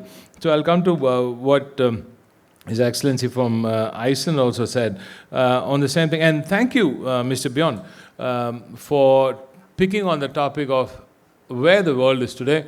Thank you for touching on Ukraine and Palestine and what's happening in the geopolitics of the world. It takes some courage to do that on a world stage, and I think all of us as people of the world should stand up for what's happening in Palestine and elsewhere in the world. And you did touch about what's happening with the US. That's a very touchy subject. I don't know if anybody would want to. And we don't even know if it's the same now. It was one last night. I don't know if it's going to be the same after the President Trump wakes up tomorrow. I hope he wakes up in the right side of his bed. So yes, so all of that is happening. It's possible. There's so much happening. There's so much of possibility between Norway and Tamil Nadu. We just should see more value, and I do see more value, so much value already, but not so much value in Iceland. We haven't done that yet. We still haven't scratched the surface of what is possible in Iceland. And we are not volcanically active like Iceland, but we have the sun to take care of that. If you have geothermal, we're very close. We're very close to volcanic activity. You should try coming here in May. You should try. I love what you've done with geothermals in Iceland, but we are looking at stepping up our efforts on renewables. As I said, we have the sun, so we have the best possible solar tech available. We produce solar cells, we produce solar modules. We also use solar energy to fuel our grid, and hence we are the number one when it comes to solar energy. But that said, solar energy, renewable energy brings in another problem, which is grid stability, right? Grid stability is a huge problem. Anybody from the engineering, electrical engineering sector should also look at how you want to put in your value or gain value from the value chain that's going to come up very, very soon when you have so much of excess renewables in the grid. It's going to mess up with the grid in a big way, not just in Tamil Nadu, elsewhere also. All of India needs to look at how you store energy during when you produce renewables. Your wind is going to be for what, 4 months at the max, and then your solar is just 8 hours, 7 hours during the day. And how do you peak it? How do you work with peak energy? So all of this is going to be a problem. So that is something which we want to learn from, and we want to learn how you've gone 100% renewable. So that's thanks to your geothermal there. But I love the way you spoke about premium products and how those sell in a big way, and we still haven't yet. Again, I'm saying it's the same caviar story. We still haven't scratched the surface of premium products. Quality brings better money, right? And I think we have to embed quality management and the importance of quality into school education itself. And I am talking to my good friend, the school education minister, also to ensure that we embed quality management into school education so that it becomes a way of life for Tamil Nadu. Because we already appreciate it, but we want to know the value that you can gain out of quality products. And that is why today, already we are making the highest quality of materials, products that are made in Tamil Nadu. You should try Coimbatore. Some of the best high quality machining, high quality output comes out of Coimbatore. So I would love to see all of you visit Coimbatore and the Startup Summit that's happening tomorrow. Tomorrow, is it? Tomorrow, yeah. tomorrow on the 9th and 10th of October. So I would love to see all of you there. So thank you for joining us here. I think I've taken too much of time. I just wanted to just finish with just two pitches from my side. Yes, on responsible fishing also, that is something which we really do care about. And the entire, on fishing itself, there is this cold chain that you have to look at. Every time we lift a fish out of the sea, the decay starts right there. And we don't have a cold chain that's holding the fish on and the nutrients intact till it comes to the table. We lose about 27% of the nutrient that comes from the fish. What's the use of the protein when you're losing 1/3 of it? The value is not going down, the price is not going down, but the nutrient that the population gets is going down. So that is something which I want to work on, the cold chain itself. So there's loads that we can do here in Tamil Nadu. Anything that you can think of, anything that you can manufacture, anything that you see in the HSN code can be manufactured right here in Tamil Nadu, thanks to the amazing people that we have here, the amazing manufacturers, the amazing MSMEs that are here. This is the strength of Tamil Nadu. My last pitch is to also look at Tamil Nadu as your GCC and R&D hub. FinTech, we've been the masters for the longest time. GCC, we are still ahead, but as I said, two airports beat us in that game for some time. We are trying to correct that very, very soon. But that said, R&D is a game which only Tamil Nadu can play. We registered about 15,000 patents, 9,000 patents last time. 9,000 out of the 15,000. The highest number of patents in India. And we have the highest number of R&D students in India. We have the highest number of PhDs in India, highest number of women PhDs, again, Tamil Nadu. So Tamil Nadu is the R&D hub, and we want to become product nation TN. And this, again, we're doing it for India. We want to make our own products with Swiss tech, with German precision, with inputs from all these amazing countries. I think we can do that too. So Iceland, Norway, Liechtenstein, and of course Switzerland, all of this block can do so much for Tamil Nadu, and we are ready, we are willing, and this government under through M.K. Stalin Avargal will engage with you very, very deeply on a daily basis. As I said, the desk is already open. Thank you, SICCI, and you should start a working group where guidance can also be part of it, and we should probably do a monthly meeting at least as a follow-up to this event here. So thank you, all the excellencies on stage, all the amazing people on stage, and thank you, ladies and gentlemen, for having me here. Nandri, Vanakkam.